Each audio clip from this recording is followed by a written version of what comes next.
Hello students, कैसे हैं आप सभी। उम्मीद करता हूँ बहुत अच्छे होंगे, मज़े में होंगे। तो डेली समस्या आ रही थी, साउंड का एक समस्या बना हुआ था, लेकिन आज का सेशन एक समर्पण सेशन है और इस समर्पण सेशन में आप सभी का हम स्वागत करते हैं। समर्पण सेशन, रियल में समर्पण सेशन आज बेहतरीन क्लास होने जा रहा है। आज की क्लास में जुड़े रहिएगा अंत तक, क्योंकि आज की क्लास में पॉलिटी भी है, आज की क्लास में कुछ ज्योग्राफी भी है, आज की क्लास में कुछ हिस्ट्री भी है। सभी आज की क्लास में सब कुछ मिलने वाला है आपको। इतिहास के सवाल बेशक थोड़ा ज़्यादा है, लेकिन आपको पॉलिटी, ज्योग्राफी, साइंस सबके बेहतरीन सवाल मिलेंगे। इसलिए आज का सेशन आप एकदम गौर से सुनिएगा। एक बार जुड़ गए खाना उना खा करके तो जाइएगा मत। अगर खाना नहीं खाए हैं तो सेशन के बाद बना के खा लीजिएगा, लेकिन बेहतरीन सेशन आज का होने वाला है। एक बार सेशन को लाइक कर दो, गुरु जुड़ गए हैं तो सेशन को लाइक कर दो, सेशन को शेयर कर दो अपने सारे व्हाट्सएप ग्रुप, टेलीग्राम, फेसबुक, हर जगह सेशन को शेयर कर दीजिए। गुरु जी के सेशन को दूर दूर तक पहुंचाना है, ताकि हमारे जो बच्चे, अपने बच्चे हैं जो हमारे सेशन को लाइक करते हैं, हमारे सेशन से पढ़ने के बाद उनको समझ में आता है, वो चीज़ वो कर पाए अच्छे से। इसलिए प्लीज सेशन को शेयर कर दीजिए अपने WhatsApp status, Telegram, Facebook status, Facebook, हर जगह सेशन के लिंक कॉपी करके लगा दीजिए, सेशन को शेयर कर दीजिए और जुड़ गए तो सेशन को लाइक कर दीजिए। और आज का हम पहला क्वेश्चन लेके चलेंगे। निम्नलिखित में से किसने सत्याग्रह शब्द को गढ़ा। निश्चित रूप से हिस्ट्री के 20 क्वेश्चन के आसपास हैं, बाकी पॉलिटी है, बाकी ज्योग्राफी है और सब बेहतरीन सवाल है। आपके डेवलपमेंट के लिए सब कुछ बेहतरीन किया गया है, इसलिए एक बार सेशन से जुड़ जाइए। अब साउंड का वैसा कोई समस्या होने वाला नहीं है, तो हारना नहीं है, हारना मना है। और जब तक तोड़ेंगे नहीं तब तक छोड़ेंगे नहीं। जिद करना है किसी चीज के लिए तो है पढ़ाई, वो है मेहनत, टारगेट। आज टारगेट पूरा करेंगे, ये मेरी जिद है। जिस दिन ये जिद आ गया, दिल से अपनी जिद को पाल लिए, उस दिन आपको सिलेक्शन होने से, सिलेक्शन लेने से कोई रोक नहीं सकता। इसलिए लगातार जुड़े रहिए। चलिए भाई, सत्याग्रह शब्द को किसने गढ़ा, तो याद रखिए सत्याग्रह शब्द को गांधी जी के बच्चों ने नहीं, बल्कि स्वयं गांधी जी ने गढ़ा। सत्याग्रह शब्द को कष्ट सह के सत्य के साथ डटे रहना, कष्ट सह के सत्य के साथ बने रहना, लाठी खा के हिंसा नहीं बल्कि अहिंसा के साथ, नॉन वायलेंस के साथ, शांतिपूर्वक कष्ट झेल के सत्य को जिताने के लिए, सत्य के साथ खड़े होने के लिए जो भी कार्य होता है उसको सत्याग्रह कहा जाता है। सत्य के लिए, सत्य को प्रूव करने के लिए, सत्य को पाने के लिए जो अधिकार है, जो जेन्युइन बातें हैं, उसको पाने के लिए कष्ट सहना ही सत्याग्रह है। गांधी जी ने पहली बार सत्याग्रह शब्द का प्रयोग अफ्रीका में किया था। अफ्रीका, जहां पर वो वकालत करने के बाद दादा अब्दुल्ला के केस लड़ने गए थे, लेकिन भारत में सत्याग्रह का पहला प्रयोग महात्मा गांधी का चंपारण में था। अप्रैल 1917 में 3 कठिया पद्धति के खिलाफ गांधी जी ने अपना पहला सत्याग्रह किया। गांधी जी चंपारण के किसान, चंपारण में गांव है मुरली भरहवा, एक सेकंड रुकिएगा।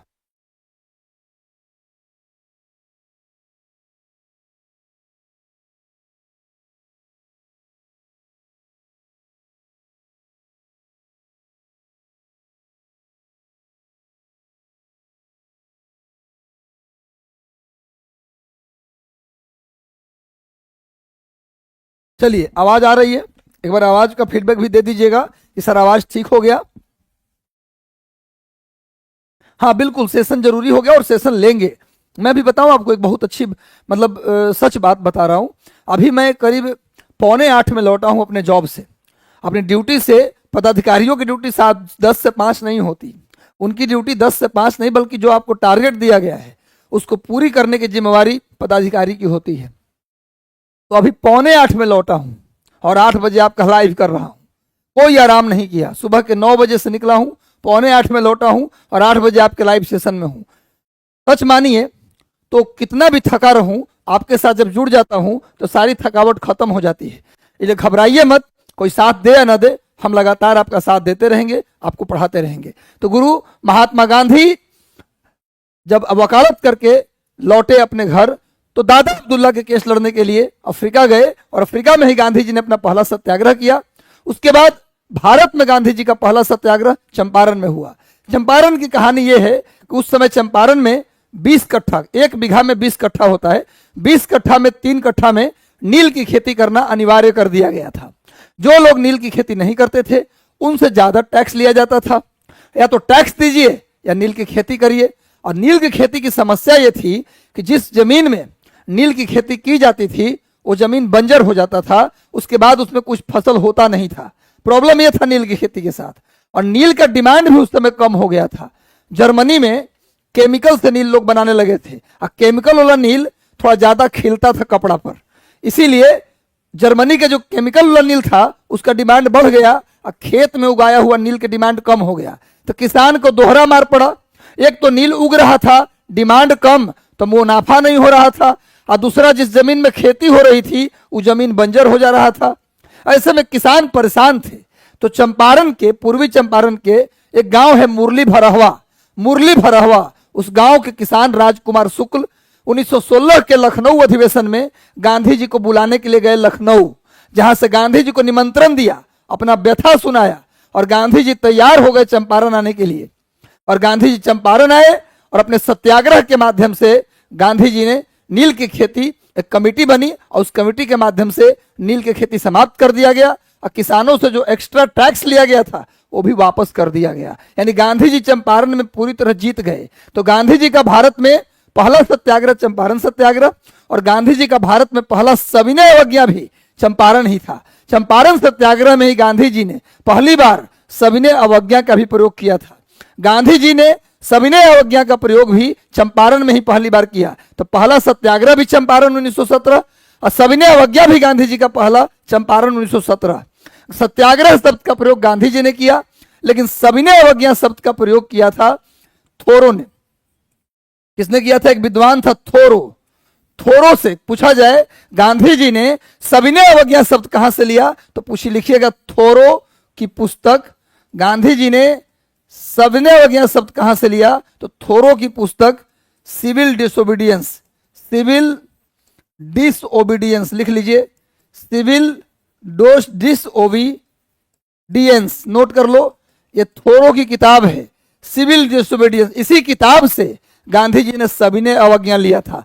थोरो की किताब सिविल डिसोबीडियंस से गांधी जी ने सविनय अवज्ञा शब्द लिया और सत्याग्रह शब्द खुद से गढ़ा। ये दोनों का दोनों प्रयोग गांधी जी ने चंपारण में 1917 में किया। ये सब बात याद रखिए। ये वही गांधी है जिनके पिता का नाम करमचंद गांधी, माता जी का नाम पुतलीबाई, जन्म हुआ 2 अक्टूबर 1869 को गुजरात के काठियावाड़ के पोरबंदर में। 12 साल की उम्र में विवाह हुआ। आप कहिए सर रोज गांधी की कहानी सुनाते हैं, क्या लाभ है? लाभ यह है कि 2 मिनट लगता है और 2 मिनट में आपका पूरा रिवीजन करवा देते हैं, और घर में फिर अगर रिवीजन छूट भी जाए तब भी आपको दिक्कत नहीं होता और आपको याद रहता है। यही कारण है कि दोबारा बोल देता हूं, 1 मिनट से ज्यादा हमको नहीं लगता है। भाई 12 वर्ष की अवस्था में 1881 में कस्तूरबा गांधी से विवाह हुआ। 4 बेटों का जन्म हुआ, मणिलाल, हरिलाल, रामदास, देवदास। गांधी जी के 5वें पुत्र यमुनालाल बजाज को माना जाता ही थे नहीं, उनके विचारों से प्रभावित थे, उनके फॉलोअर थे, नजदीकी थे, इसीलिए गांधी जी के 5वें पुत्र यमुनालाल बजाज को कहा जाता है। गांधी जी 1888 में इंग्लैंड यानी विलायत गए पढ़ने के लिए वकालत। 1892 में वकालत कंप्लीट करके भारत आए। मां की मृत्यु हो चुकी थी, और उसके बाद गांधी जी 1892 में ही दादा अब्दुल्ला के केस लड़ने के लिए अफ्रीका गए। अफ्रीका में जाकर उन्होंने 1894 में नेटाल इंडिया कांग्रेस बनाया। 1894 में गांधी जी ने नेटाल इंडिया कांग्रेस की स्थापना की। पूछा जाए प्रश्न, नेटाल इंडिया कांग्रेस कब बना? 1894 में। किसने बनाया? महात्मा गांधी ने। गांधी जी ने 1903 में, गांधी जी ने 1903 में एक पत्रिका निकाला, इंडियन ओपिनियन। इंडियन ओपिनियन नाम का पत्रिका गांधी जी ने अफ्रीका से निकाला। गांधी जी की पहली पत्रिका, पहली मैगजीन थी इंडियन ओपिनियन, जो 1903 में अफ्रीका से निकला। इसके बाद गांधी जी ने अफ्रीका में 2 आश्रम बनवाए, एक 1904 में और एक 1908 1910 में। 1904 और 1910। 1904 में गांधी जी ने फिनिक्स आश्रम बनाया। गांधी जी ने 1904 में फिनिक्स आश्रम बनाया और 1910 में गांधी जी ने टॉल्स्टॉय आश्रम बनाया। गांधी जी अपने गुरु गोपाल कृष्ण गोखले के कहने पर, गांधी जी अपने राजनीतिक गुरु गोपाल कृष्ण गोखले के कहने पर 9 जनवरी 1915 को भारत आए। 9 जनवरी 1915 को भारत आए। इसीलिए 9 जनवरी को हर साल हम लोग प्रवासी भारतीय दिवस मनाते हैं। गांधी जी 9 जनवरी को भारत आए थे 1915 में, इसीलिए 9 जनवरी को प्रवासी भारतीय दिवस मनाते हैं। गांधी जी का पहला पब्लिक स्पीच इंडिया में कहां हुआ था? 1916 में बनारस में। कई बार बता चुका हूं, 1916 में बनारस में गांधी जी का भारत में पहला पब्लिक स्पीच हुआ। 1917 में गांधी जी ने पहला सत्याग्रह चंपारण में किया और पहला सविनय अवज्ञा भी 1917 में चंपारण में किया। गांधी जी ने अपना पहला भूख हड़ताल, भूल रट लो गुरु, गांधी गांधी थे, आंधी थे गुरु, कम समय में बहुत बड़ा काम किया। गांधी जी ने 1918 के अहमदाबाद मिल मजदूरों की हड़ताल में पहली बार भूख हड़ताल किया था। 1918 में ही गांधी जी ने खेड़ा सत्याग्रह किया। 1919 में गांधी जी ने रॉलेट सत्याग्रह किया। 1920 में गांधी जी का पहला जन आंदोलन, गांधी जी के नेतृत्व में भारत में पहला जन आंदोलन 1920 में हुआ, असहयोग आंदोलन। गांधी जी कांग्रेस के एक बार मात्र अध्यक्ष रहे। 1924 के बेलगांव सेशन में रट लो, गांधी जी मात्र एक बार कांग्रेस के अध्यक्ष रहे। गांधी जी मात्र एक बार कांग्रेस अध्यक्ष रहे 1924 के बेलगांव सेशन में, बेलगांव कर्नाटक में है। 1930 में 12 मार्च 1930 को गांधी जी ने दांडी मार्च किया, साबरमती से दांडी की यात्रा किए अपने 78 फॉलोअर के साथ, अनुयायी के साथ, जिसमें बिहार के बाबू गिरवरधारी प्रसाद भी शामिल थे। गांधी जी के दांडी मार्च में एक बिहार से भी थे व्यक्ति जिनका नाम था बाबू गिरवरधारी प्रसाद, ये गांधी जी के साथ थे दांडी मार्च में। दांडी मार्च में गांधी जी दांडी पहुंचे 6 अप्रैल को और वहां नमक कानून तोड़ा और गांधी जी ने अपना दूसरा जन आंदोलन शुरू किया 6 अप्रैल 1930 को, जिसका नाम था सविनय अवज्ञा आंदोलन।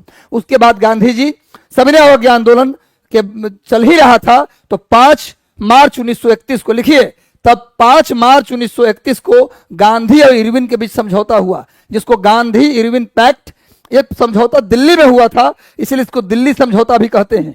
भाई सविनय अवज्ञा आंदोलन के दौरान 5 मार्च 1931 को गांधी और उस समय के वायसराय लॉर्ड इरविन के बीच, गांधी और इरविन के बीच एक समझौता दिल्ली में हुआ, जिसको गांधी इरविन समझौता या दिल्ली समझौता के नाम से जानते हैं। 5 मार्च 1931 सविनय अवज्ञा आंदोलन बंद होने के बाद गांधी जी राजनीति से संन्यास ले लिए। सविनय अवज्ञा आंदोलन बंद होने के बाद गांधी जी 1934 के बाद राजनीति से संन्यास ले लिए और सामाजिक कार्य और रचनात्मक कार्य में जुड़ गए। कई बार सवाल आया है, नोट करो, कई बार सवाल आया है 1934 के बाद गांधी जी क्या कर रहे थे, तब बोलिएगा राजनीति से संन्यास ले लिए थे और रचनात्मक कार्य मतलब सामाजिक कार्य, छुआछूत दूर करने में लग गए थे, राजनीति से दूर हो गए, सामाजिक कार्य में लग गए। उसके बाद लेकिन गांधी प्रैक्टिकल आदमी थे, फिर राजनीति में एंट्री मार देते हैं। एक बार संन्यास लिए, फिर 6 साल के बाद 1940 में अक्टूबर 1900, वैसे तो 39 में, लेकिन अक्टूबर 1940 में गांधी जी ने व्यक्तिगत सत्याग्रह किया शुरू। अक्टूबर 1940 में गांधी जी ने व्यक्तिगत सत्याग्रह शुरू किया। अक्टूबर 1940 में गांधी जी ने जब व्यक्तिगत सत्याग्रह शुरू किया तो उनके व्यक्तिगत सत्याग्रह के पहले सत्याग्रही थे विनोबा भावे। गांधी जी के व्यक्तिगत सत्याग्रह के पहले सत्याग्रही विनोबा भावे, दूसरे सत्याग्रही जवाहरलाल नेहरू और तीसरे सत्याग्रही ब्रह्मदत्त थे। गांधी जी 1942 में भारत छोड़ो आंदोलन का प्रस्ताव तैयार किया और नेतृत्व भी करना चाहते थे, लेकिन उनको गिरफ्तार कर लिया गया। उसके बाद जेल चले गए। गांधी जी फाइनली 1946 में जेल से छूटे। उसके बाद देश को आजादी मिली और 30 जनवरी 1948 को दिल्ली के बिरला मंदिर के सामने नाथूराम गोडसे ने गांधी जी को गोली मार दी और गांधी जी की हत्या कर दी गई। और गांधी जी के अंतिम शब्द थे हे राम। गांधी जी के 4 मैगजीन भी जान जाओ, गांधी जी की 4 पत्रिका, इंडियन ओपिनियन अफ्रीका वाला, उसके बाद नवजीवन, उसके बाद यंग इंडिया, उसके बाद हरिजन। गांधी जी की 4 मैगजीन, गांधी जी की 2 किताब, एक किताब का नाम हिंद स्वराज और दूसरी किताब का नाम my experiment with truth. Clear है? इतनी बात करिए, गांधी खत्म। चलिए भैया नेक्स्ट आइए, अगले सवाल पे हम लोग आते हैं। गांधी जी ने सत्याग्रह शब्द खुद गढ़ा, लेकिन सविनय अवज्ञा उन्होंने किससे लिया? थोरो की पुस्तक सिविल डिसोबीडियंस। एक बार अगला सवाल पे आते हैं। सेशन से जुड़ गए गुरु तो सेशन को लाइक कर दो गुरु। सेशन से जुड़ते हैं तो 233 लोग लाइक किए हैं और 394 जुड़े हैं। एक बार सेशन को लाइक कर दो। चलो भैया, अच्छा लग रहा है तो लाइक करना, मजा आ रहा है, पूरा सिलेबस का धुआं धुआं हो रहा है तो लाइक कर देना। लॉर्ड कर्जन के शासनकाल का सबसे मूर्खतापूर्ण कार्य किसने? जिसने उग्र राष्ट्रीयता को जन्म दिया। कौन सा ऐसा काम किया? लॉर्ड कर्जन तो पगला आदमी था ही, ये पगला था। ये आते ही पूरा ठान लिया बीड़ा कि इंडिया में जो चल रहा है अंग्रेजों के खिलाफ बगावत, उस बगावत को तोड़ ताड़ देंगे। मन में आएगा जो काम करेंगे, अब बगावत भी नहीं होने देंगे। कम उम्र था, लॉर्ड कर्जन का एज कम था, मात्र 33-34 साल में बन गया था वायसराय। इसको वैल्यू नहीं मिलता था तो पता है क्या करता था, अपना उम्र बढ़ा के बताता था ताकि वैल्यू मिले। 32-34 साल बताता तो कोई वैल्यू देता नहीं, तो बताता हम 60 साल के हैं। कैसे भाई 60 साल के हैं, लगते तो नहीं है। तो जिम में जाके फिट किए हुए अपने आप को, लेकिन था ही अपना उम्र छुपाता था, बढ़ा के बताता था। लॉर्ड कर्जन ने किताब लिखा प्रॉब्लम ऑफ द ईस्ट, पूर्व की समस्याएं। इसकी पुस्तक का नाम था प्रॉब्लम ऑफ द ईस्ट, पूर्व की समस्याएं। लॉर्ड कर्जन की पुस्तक का नाम प्रॉब्लम ऑफ द ईस्ट था। इसके किताब का नाम लिखिए problem of the east. Lord Curzon के काल को आयोगों और भूलों का काल कहा जाता है। लॉर्ड कर्जन के काल को आयोगों और भूलों का काल, खूब भूल किया। और लॉर्ड कर्जन के काल को आयोगों और भूलों का काल कहा जाता है। नोट कीजिए भाई, खूब आयोग बनाया, जहां दिक्कत हो एक बना दीजिए जांच आयोग।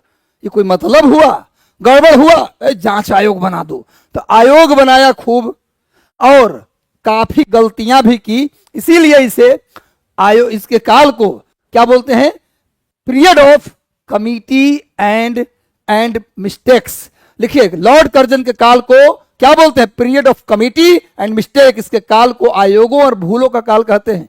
लॉर्ड कर्जन ने इतनी गलतियां की कि कहीं ना कहीं उनके गलतियों के कारण क्या शुरू हुआ, उग्र राष्ट्रवाद।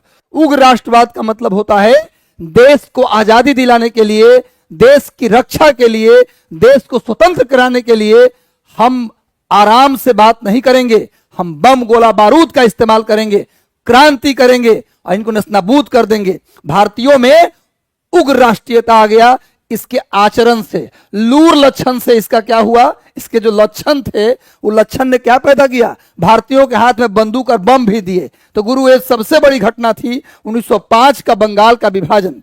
1905 में जो बंगाल का विभाजन हुआ, उस विभाजन से भारतीय काफी नाराज हुए। मैं बता चुका हूं 1905 के बंगाल विभाजन से जुड़ा हुआ 4 डेट याद रखिएगा। पहला डेट 19 जुलाई 1905, पहला डेट 19 जुलाई 1905। दूसरा डेट 7 अगस्त 1905 और तीसरा डेट 16 अक्टूबर 1905 और चौथा डेट 15 अगस्त 1906। 15 अगस्त 1906 चारों डेट याद रखना भाई। बंगाल विभाजन के बाद, बंगाल विभाजन से जुड़ा हुआ ये 4 तारीख याद कर लो, रट लो, परीक्षा में एक बार नहीं सैकड़ों बार आया है। जहां बोलूं सैकड़ों बार आया, वहां आया है सैकड़ों बार, इसलिए प्लीज नोट डाउन दिस। 19 जुलाई को लॉर्ड कर्जन ने बंगाल विभाजन का निर्णय लिया।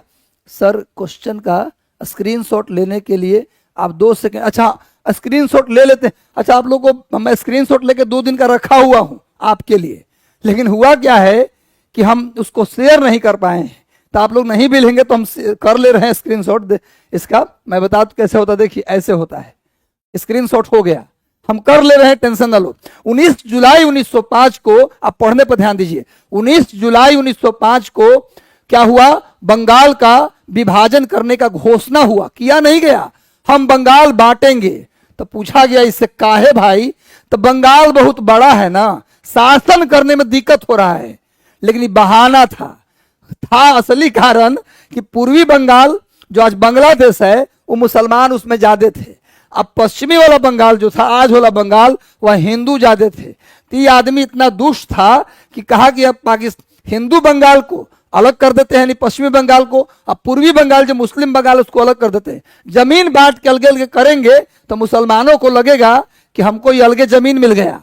ऐसे में हिंदू मुसलमान हिंदू से नफरत करेंगे और हमसे पूरा लगाव रखेंगे। तो जानबूझ के हिंदू मुसलमान में फूट डालने के लिए इसने बंगाल का विभाजन किया। और बहाना क्या बनाया, ये बंगाल बहुत बड़ा है, अपनी भाषा में कहे तो बहुत बड़हन है, जिससे इसका विभाजन जो है करना जरूरी है। पर ऐसा नहीं था, ये दुष्ट था, कुछ और ऊपर मुंह पे कुछ और, आदि मुंह में राम बगल में छुरी वाला बातें करता। तो भैया ये बांट दिया, बंगाल को 2 भागों में बांटने की घोषणा किया। पूछा कि घोषणा कब किया, 19 जुलाई को। जब घोषणा हुआ तो भारतीयों को लगा कि चांडाल ने कुछ गड़बड़ किया है। तब क्या हुआ, 7 अगस्त को इसको रोक दे, अभी घोषणा न हुआ है जी, बंगाल विभाजन न करे करजन, उसके लिए 7 अगस्त को एक आंदोलन शुरू हो गया जिसका नाम था स्वदेशी आंदोलन या बंग भंग आंदोलन। बंग भंग आंदोलन को ही स्वदेशी आंदोलन कहते हैं। 7 अगस्त को शुरू हो गया कलकत्ता के टाउन हॉल से, कलकत्ता के टाउन हॉल से शुरू हुआ बंग भंग आंदोलन या स्वदेशी आंदोलन 7 अगस्त 1905 को। इसका नेतृत्व करता, सुन लीजिए एक बात और बता दूं, पहला देश का यह पहला आंदोलन था, पूरे भारत का यह पहला आंदोलन था जो पूरे देश में हुआ। 1857 की क्रांति भी पूरे देश में नहीं हुआ था।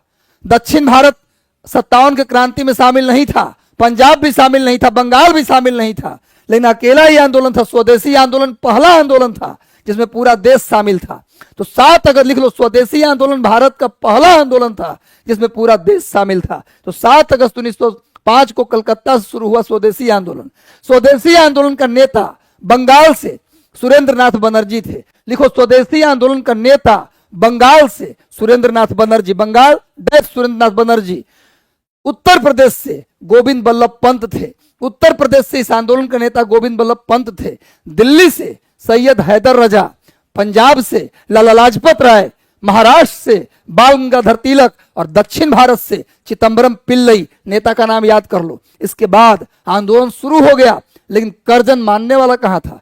करते रहो आंदोलन, हम बंगाल को बांटेंगे तो बांटेंगे। इसने क्या किया? 16 अक्टूबर को बंगाल को रियल में बांट दिया। इस दिन घोषणा हुआ और 16 अक्टूबर को बंगाल का विभाजन कर दिया गया। इस विभाजन के दिन 16 अक्टूबर को ही रविंद्रनाथ टैगोर ने रक्षाबंधन दिवस मनाया। रक्षाबंधन दिवस कब मनाया गया? रविंद्रनाथ टैगोर के द्वारा। कब मनाया गया? 16 अक्टूबर को ही, जिस दिन बंगाल बांटा गया। और रविंद्रनाथ टैगोर ने हिंदू मुसलमानों से कहा कि हिंदू मुसलमान के और मुसलमान हिंदू के कलाई पर राखी बांधेंगे। क्या बांधेंगे? राखी बांधेंगे और दिखा देंगे अंग्रेजों को कि जमीन बांटने से हमारा हिंदू मुसलमान का दिल नहीं बटेगा। भैया 16 अक्टूबर की घटना है ये। जब स्वदेशी आंदोलन चल रहा था उसी दौरान 15 अगस्त 1906 को राष्ट्रीय शिक्षा परिषद बना। लिखिए, स्वदेशी आंदोलन के दौरान भारतीयों को अपने देश की एजुकेशन देने के लिए, अभी तक तो यूरोप के लोग अपना एजुकेशन भी दिए जा रहे थे, अब हम ब्रिटिश एजुकेशन नहीं लेंगे, अपने देश की जो परंपरा है, संस्कृति है, भूगोल है, उसको पढ़ेंगे। उसके लिए क्या बना? नेशनल एजुकेशन काउंसिल, राष्ट्रीय शिक्षा परिषद। 15 अगस्त 1906 डेट याद रखिएगा। चलिए, तो भैया ये 1905 से जुड़ी सारी घटना बता दिया मैंने आपको। और करजन के काल को आयोगों और भूलों का काल कहा जाता है। इसका किताब का नाम क्या था जी? इसके किताब का नाम था प्रॉब्लम ऑफ द ईस्ट, पूर्व की समस्याएं। ये अपना एज छुपाता था। चलिए आगे आते हैं। नेक्स्ट देखिए, फिर स्क्रीनशॉट ले लिए, आगे बढ़ते हैं गुरु अगले सवाल पे। देखो, सवाल जो इतना हो, सवाल वो हो जो सोने न दे। ऐसे सवाल जो गुदगुदाते रहे, खिलखिलाते रहे और अंदर से आत्मा से निकले कि ऐसे इतिहास पढ़ेंगे तो इतिहास तो नस्ताबूद होना हो जाएगा जी। भारत में ये जो मैं स्टैंडर्ड दे रहा हूं ना, जो मैं स्टैंडर्ड अभी आपको दे रहा हूं भैया, ये टीआरई तो धुआं धुआं हो ही जाएगा, एक 78वीं बीपीएससी भी धुआं धुआं होगा। और जो लोग बीएस तो भरे हैं, या आगे आने वाला जो बिहार एसएससी सीजीएल है, वो सब धुआं धुआं है। इससे ज्यादा इतिहास नहीं आने का। भारत में अब कुछ लोगों का डिमांड था कि सर प्राचीन मध्यकालीन भारत भी लाइए, वो भी ऐड होगा। वो भारत में उग्र राष्ट्रीयता के जन्मदाता तथा निर्भयता से राष्ट्र की वेदना को प्रकट करने वाले पहले भारतीय कौन थे? भारत में उग्र राष्ट्रवाद अब ऐसे नहीं होगा, जहां तहां अंग्रेजों का नुकसान करना होगा, बम फेंकना होगा। इसी को बोलते उग्र राष्ट्रवाद। इसको जन्म देने वाला और अपनी वेदना को, अपनी तकलीफ को खुलकर व्यक्त करने वाले पहले भारतीय कौन थे गुरु? ये पूछ रहा है। तो यह है बाल गंगाधर तिलक। बाल गंगाधर तिलक का जन्म 1856 में हुआ था। बाल गंगाधर तिलक का जन्म 23 जुलाई 1856 को और मृत्यु 1 अगस्त 1920 को। लिखिए, बाल गंगाधर तिलक का जन्म 23 जुलाई 1856 को। तिलक का जन्म 23 जुलाई 1856 और मृत्यु 1 अगस्त 1920 को। ये वही तिलक हैं जिन्होंने डेक्कन एजुकेशन सोसाइटी की स्थापना की थी 1884 में। 1884 में 1884 में बाल गंगाधर तिलक ने डेक्कन एजुकेशन सोसाइटी की स्थापना की थी। ये वही तिलक हैं जिनकी 2 मैगजीन है, 2 पत्रिका, इनकी 2 पत्रिका है। एक का नाम मराठा और दूसरे का नाम केसरी। मराठा और केसरी, मराठा अंग्रेजी भाषा में और केसरी मराठी भाषा में। इनकी दो पत्रिका का नाम है मराठा, ये अंग्रेजी में लिखा गया था, और केसरी जो पत्रिका इनकी है वो मराठी भाषा में। नोट कर लीजिए, ये वही तिलक हैं जिन्होंने क्या कहा था, चापेकर बंधुओं ने 1897 में जब चापेकर बंधुओं ने प्लेग अधिकारी की हत्या कर दी थी। लिखिए 1897 में जब चापेकर बंधुओं ने प्लेग अधिकारी की हत्या कर दी थी, तब इन्होंने अपनी मैगजीन पत्रिका केसरी में लिखा था। नोट करिए, केसरी में लिखा था, मराठा में नहीं, केसरी में लिखा था, जिस प्रकार शिवाजी ने अफजल खां को मार दिया, उसी तरह चापेकर बंधुओं ने इस प्लेग अधिकारी की हत्या कर दी। ये बात जब लिखे चापेकर बंधुओं के तारीफ में तिलक, तो तिलक को 18 महीना का जेल हो गया। तिलक को 18 महीना का जेल, जाइए जेल में। एक तो हमारे अधिकारी को मार दिया और आप तारीफ कर रहे हैं, जैसे शिवाजी ने अफजल खां को मारा था, वैसे चापेकर बंधुओं ने प्लेग अधिकारी को मार दिया। ये किसमें लिखा, किस मैगजीन में लिखा थे, लिखा किसमें, इन्होंने लिखा केसरी मैगजीन में। ये वही तिलक हैं जिनको वेलेंटाइन सिरोल ने अशांति का दूत कहा था। लिखिए, तिलक को वेलेंटाइन सिरोल ने अशांति का दूत कहा था। तिलक को जेल भेज दिया गया 6 सालों के लिए 1908 में। 1908 में तिलक को जेल भेजा गया 6 साल के लिए। म्यांमार बर्मा के एक जेल है मांडले जेल, बर्मा में एक जेल है मांडले जेल भेजा गया। तिलक को जेल भेज दिया गया, मांडले जेल भेज दिया गया 1908 में। 1914 में तिलक जेल से छूटे। उसके बाद 1916 में महाराष्ट्र के पुणे से, लिख लो 1916 में महाराष्ट्र के पुणे से तिलक ने क्या किया, महाराष्ट्र के पुणे से तिलक ने होम रूल लीग आंदोलन की शुरुआत की। महाराष्ट्र के पुणे से तिलक ने होम रूल लीग आंदोलन की शुरुआत की। तिलक के प्रयास से ही 1916 में ही तिलक के प्रयास से मुस्लिम लीग और कांग्रेस आपस में मिल गए, जिसको लखनऊ पैक्ट या लखनऊ समझौता कहते हैं। तिलक के प्रयास से ही कांग्रेस और मुस्लिम लीग के बीच लखनऊ समझौता हुआ था। ये वही तिलक हैं जिन्होंने 2 किताबें लिखी। एक किताब का नाम था आर्कटिक होम ऑफ वेदाज, इनकी दूसरी किताब का नाम था गीता रहस्य। तिलक ने 2 किताबें लिखी, एक किताब का नाम था गीता रहस्य और दूसरी किताब का नाम था आर्कटिक होम ऑफ वेदाज। ये वही तिलक हैं जिन्होंने कहा था स्वराज हमारा जन्म सिद्ध अधिकार है, मैं इसे लेकर रहूंगा। 1916 में ही तिलक ने कहा स्वराज हमारा जन्म सिद्ध अधिकार है, मैं इसे लेकर रहूंगा। यानी तिलक का 1916 का साल बड़ी इंपॉर्टेंट था। 1916 में ही तिलक ने होम रूल लीग आंदोलन शुरू किया महाराष्ट्र के पुणे से। 1916 में ही तिलक के प्रयास से कांग्रेस और मुस्लिम लीग के बीच लखनऊ समझौता हुआ और 1916 में ही तिलक ने कहा स्वराज हमारा जन्म सिद्ध अधिकार है, मैं इसे लेकर रहूंगा। तिलक के बारे में इतना जान जाइए। और तिलक ही उग्र राष्ट्रवाद की शुरुआत किए और अपनी वेदना को, अपनी तकलीफ को खुलकर व्यक्त किए। चलिए आगे आते हैं, नेक्स्ट आ जाओ गुरु। आगे, भारतीय राष्ट्रीय कांग्रेस की पहली महिला अध्यक्ष कौन थी? मजा आ रहा है तो बार लिखिए सभी लोग, एक बार सभी लोग अपने हैंडल से लिख दीजिए यस सर, बहुत अच्छा लग रहा है, मजा आ रहा है। आपका जब आता है कि हाँ सर समझ में आ रहा है, तो मैं भी मोटिवेट होता हूं, लगता है मैं जो पढ़ा रहा हूं वो अच्छा जा रहा है। तो 504 लोग जुड़े हैं, एक बार जुड़ गए तो सेशन को लाइक कर दो गुरु। एक बार लाइक करने में टाइम नहीं लगता, लाइक कर दो और लिख दो कि हाँ सर समझ में आ रहा है। चलिए, भारतीय राष्ट्रीय कांग्रेस के पहली महिला अध्यक्ष थी एनी बेसेंट।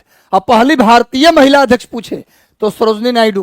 कांग्रेस की पहली भारतीय महिला अध्यक्ष तो सरोजिनी नायडू, और कांग्रेस की पहली महिला अध्यक्ष खाली पूछे तो Annie Besant. Annie Besant Ireland की रहने वाली थी। एनी बेसेंट कहाँ की थी? आयरलैंड की रहने वाली थी एनी बेसेंट। एनी बेसेंट की कहानी अगर सुनाऊं तो कांग्रेस की पहली महिला अध्यक्ष तो थी ही। लिखिए, एनी बेसेंट ने भारत में थियोसॉफिकल सोसाइटी की स्थापना की। भारत में थियोसॉफिकल सोसाइटी के संस्थापक नहीं थी ये। थियोसॉफिकल सोसाइटी के संस्थापक थे मैडम ब्लावस्की और कर्नल ऑलकॉट। थियोसॉफिकल सोसाइटी के संस्थापक मैडम ब्लावस्की और कर्नल ऑलकॉट थे। और थियोसॉफिकल सोसाइटी की स्थापना अमेरिका में हुआ था, लेकिन भारत में थियोसॉफिकल सोसाइटी का ब्रांच किसने ओपन किया? तो एनी बेसेंट ने किया। कहां? तो तमिलनाडु के अडेयार में जगह पर भारत में थियोसॉफिकल सोसाइटी की ब्रांच पहली बार एनी बेसेंट ने खोला। ये वही एनी बेसेंट हैं जिन्होंने 1898 में बनारस में सेंट्रल हिंदू कॉलेज बनाया। सेंट्रल हिंदू स्कूल की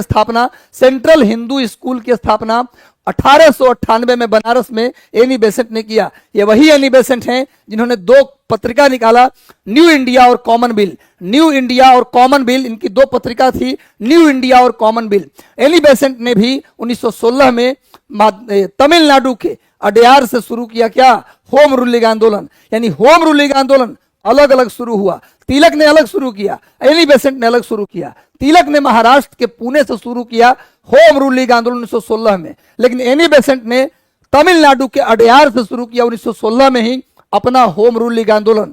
एनी बेसेंट के होम रूल लीग में ही पंडित जवाहरलाल नेहरू और अरुण डेल शामिल थे। एनी बेसेंट के होम रूल लीग में ही शामिल थे पंडित नेहरू। और बता दें आपको बहुत अच्छी बात, नेहरू जी एनी बेसेंट के कहने पर ही कांग्रेस पार्टी ज्वाइन किए थे। नेहरू जी एनी बेसेंट के कहने पर ही कांग्रेस पार्टी का सदस्यता लिए थे। क्लियर है? तो एनी बेसेंट वही थी पहली कांग्रेस अध्यक्ष। सरोजिनी नायडू कांग्रेस की पहली भारतीय महिला अध्यक्ष थी, कांग्रेस की पहली भारतीय महिला अध्यक्ष। और एक किसी भी राज्य की, स्वतंत्र भारत में किसी भी राज्य की राज्यपाल बनने वाली पहली महिला। सरोजिनी नायडू किसी भी राज्य की राज्यपाल बनने वाली पहली महिला थी। इनकी दो किताब है, सरोजिनी नायडू की दो पुस्तक है। एक किताब का नाम है, इनकी एक पुस्तक का नाम क्या है पता है आपको, ब्रोकन विंग, और दूसरी पुस्तक का नाम है गोल्डन थ्रेशोल्ड। सरोजिनी नायडू की एक किताब का नाम है ब्रोकन विंग और दूसरी किताब का नाम है गोल्डन थ्रेशोल्ड। चलिए इसका आंसर लगा के स्क्रीनशॉट नहीं लिए, ले लेते हैं पहले स्क्रीनशॉट। चलिए आगे आते हैं, नेक्स्ट आ जाओ गुरु, अगले सवाल पे आते हैं। गद्दर पार्टी के एक प्रमुख नेता कौन थे? गद्दर पार्टी, मैंने बताया था कि तारकनाथ दास, जिन्होंने फ्री हिंदुस्तान अखबार निकाला था। अमेरिका के सैन फ्रांसिस्को से फ्री हिंदुस्तान अखबार किसने निकाला? फ्री हिंदुस्तान अखबार 1908 में, फ्री हिंदुस्तान अखबार का नाम था फ्री हिंदुस्तान। फ्री हिंदुस्तान अखबार 1908 में तारकनाथ दास ने निकाला। तारकनाथ दास, सोहन सिंह भाखना, इसके अलावा लाला हरदयाल, ये सभी मिलकर गद्दर पार्टी की स्थापना किए 1913 में। 1913 में गद्दर पार्टी का स्थापना हुआ। फ्री हिंदुस्तान अखबार कब निकला? तो 1908 में। फ्री हिंदुस्तान अखबार तारकनाथ दास ने कब निकाला? 1908 में। और गद्दर पार्टी की स्थापना कब हुआ? 1913 में। गद्दर पार्टी के संस्थापक पूछे तो आंसर होगा सोहन सिंह भाखना। गद्दर पार्टी के संस्थापक, फाउंडर ऑफ गद्दर पार्टी, तो आंसर होगा सोहन सिंह भाखना। लेकिन अगर सोहन सिंह भाखना ऑप्शन में न रहे तब लगाना है लाला हरदयाल। सोहन सिंह भाखना ऑप्शन में रहेंगे तो लाला हरदयाल ऑप्शन में, तो तब सोहन सिंह भाखना ही आंसर होगा। वो नहीं रहेंगे तब लगाना है लाला हरदयाल। तो गुरु पूछ रहा है गद्दर पार्टी के प्रमुख नेता थे लाला हरदयाल। लाला हरदयाल, गद्दर पार्टी की स्थापना 1913 में हुआ, लेकिन इसके संस्थापक आंसर होगा रियल में सोहन सिंह भाखना। चलिए कहां स्थापना हुआ? अमेरिका के सैन फ्रांसिस्को में। गद्दर पार्टी की स्थापना अमेरिका के सैन फ्रांसिस्को में हुआ था। चलिए नेक्स्ट आ जाते हैं, अगले सवाल पे हम लोग आते हैं गुरु। निम्नलिखित में से किसने गाड़ी पर यह मानकर बम फेंका कि उसमें मुजफ्फरपुर के जज किंग्सफोर्ड बैठे हैं? सुन लो भैया, मुजफ्फरपुर में एक जज थे किंग्सफोर्ड, उनको बम से उड़ाना था। खुदीराम बोस ने बम फेंका था कि शायद इस गाड़ी में मुजफ्फरपुर को दुष्ट जज बैठा हुआ है। लेकिन न कहते हैं जिसको मरना होता है वही मरता है। गलती से उस बग्घी में उस दिन कैनेडी और उनका परिवार बैठा था, जिसमें जज साहब किंग्सफोर्ड बैठते थे। जज साहब किंग्सफोर्ड जिस बग्घी में बैठते थे, उस बग्घी में गलती से कौन बैठा था? कैनेडी और उनका परिवार बैठा था। गलती से अब बम फेंका गया। खुदीराम बोस और प्रफुल्ल चाकी ने 1908 में, लिखो 1908 में, यही बिहार के मुजफ्फरपुर में, बिहार के मुजफ्फरपुर के मजिस्ट्रेट किंग्सफोर्ड के काफिले में कौन बैठा था? कैनेडी और उनका परिवार। बम फेंका गया इनको मारने के लिए, पर बम चला गया। बग्घी में जो बैठे थे कोई और थे, इसलिए मर गए। कौन? कैनेडी और उनका परिवार आहत हुआ। और भैया खुदीराम बोस और प्रफुल्ल चाकी ने बम फेंका था। कौन बम फेंका ये पूछ रहा है, तो खुदीराम बोस और प्रफुल्ल चाकी। कब बम फेंके? 1908 में। मरा कौन? तो कैनेडी और उनका परिवार। खुदीराम बोस को फांसी दी गई, खुदीराम बोस को फांसी दी गई और प्रफुल्ल चाकी ने आत्महत्या कर लिया। इस घटना में प्रफुल्ल चाकी, खुदीराम बोस ने बम फेंका, कैनेडी और उनका परिवार मारा गया। इस घटना के बाद खुदीराम बोस को फांसी दे दी गई, लेकिन प्रफुल्ल चाकी ने आत्महत्या कर लिया। ये बात याद रखिएगा। आगे आइए, और सबसे सुन लो एक बात और, सबसे कम उम्र का क्रांतिकारी जिसने फांसी को चूम लिया वो थे खुदीराम बोस। सबसे कम उम्र का क्रांतिकारी कौन था जिसने अपने आप को फांसी पे लटका लिया? वो थे खुदीराम बोस। चलिए नेक्स्ट आते हैं, अगले सवाल पे आते हैं। 1908 याद रखिएगा। चलिए मैं कह रहा हूं कि सेशन से जुड़ जाते हैं तो सेशन पर लाइक कर देना गुरु। हारना मना है, थकना मना है। इतनी पसीना बहाएंगे कि पसीना से हमारे सारे तकलीफ धुल जाने चाहिए। इतनी पसीना बहे कि सारे तकलीफों को धुल कर ले जाए और सुख भरा एहसास दिलाए। जब पसीना सूखता है तो आप देखे होंगे थोड़ा सा ठंडा का एहसास होता है, वो ठंडक आपकी सफलता होगी। इसलिए लगातार पढ़ते रहिए। किसी के बातों को ज्यादा तवज्जो नहीं देना, तवज्जो उन्हीं के बातों को देना है जिनको देना है। अरे गहरे नत्थु खैरे ग्रामीण गांव के चचेरे मचेरे बहुत कुछ कमेंट करेंगे ताकि आपकी पढ़ाई छूट जाए ना, बिल्कुल ध्यान नहीं देना। अपनी पढ़ाई अगर ईमानदारी से कर रहे हो तो यहां सुनो, यहां से निकाल दो। वैल्यू उसी को देना चाहिए जिसको देना है। बस मेहनत से पढ़ते रहिए, हम आपके साथ खड़े हैं। हम माता पिता यदि कोई राय देते हैं, गलती से भी आपको डांटते हैं, बिना गलती के भी डांटते हैं, तो उनकी बातों को आशीर्वाद समझ के अपने आप को आगे बढ़ाना है। चलिए, मार्ले मिंटो रिफॉर्म को किस वर्ष में प्रस्तुत किया गया? मार्ले मिंटो रिफॉर्म को बताया हूं। अगर ये क्वेश्चन गलती किया तो कनपट्टी फोड़ देंगे मार के गुरु, कनपट्टी तोड़ेंगे भैया। भाई कनपट्टी टूटे, ये क्वेश्चन गलती नहीं करना, नहीं तो हम दुखी हो जाएंगे। अगर यह प्रश्न सभी का उत्तर देख रहा हूं, मैं कमेंट पढ़ रहा हूं सभी का। महादेव जी सही बोल रहे हैं, एस शेख सही बोल रहे हैं, बाबू पासवान भी सही बोल रहे हैं, अमित भी सही बोल रहे हैं, अमरीश जी, अनीता, देखते हैं कौन सही बोल रहा है। सही से आंसर किसने दिया? चलिए बी बोल रहे हैं, बी मतलब 1909।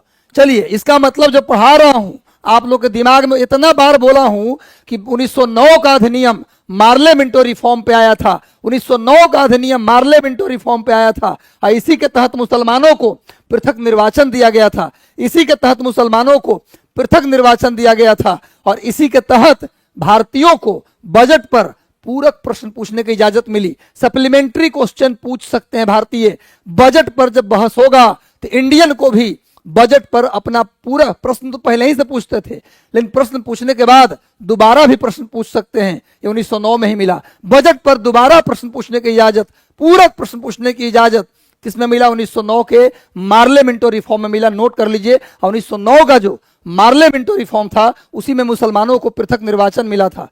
उसके बाद मोंटेग्यू चेम्सफोर्ड रिफॉर्म, उसके आधार पर बना 1919 का अधिनियम। मोंटेग्यू चेम्सफोर्ड रिफॉर्म के आधार पर बना 1919 का अधिनियम। इसमें प्रांतों में द्वैध शासन लगाया गया था।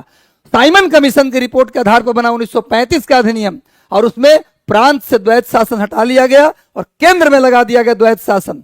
और एक क्वेश्चन और आता है, संविधान अंग्रेजों द्वारा बनाए गए सभी संवैधानिक सुधारों में सबसे कम समय तक कौन चला? तो 1909 का अधिनियम याद रखिएगा।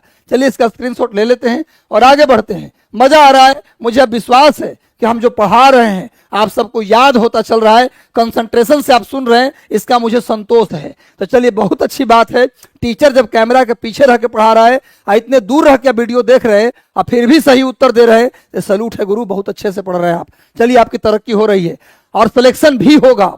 सांप्रदायिक निर्वाचन क्षेत्रों की पद्धति की शुरुआत भारत में किसके द्वारा की गई? सांप्रदायिक निर्वाचन। देखो फिर आ गया, सांप्रदायिक निर्वाचन का मतलब मुसलमानों को पृथक निर्वाचन।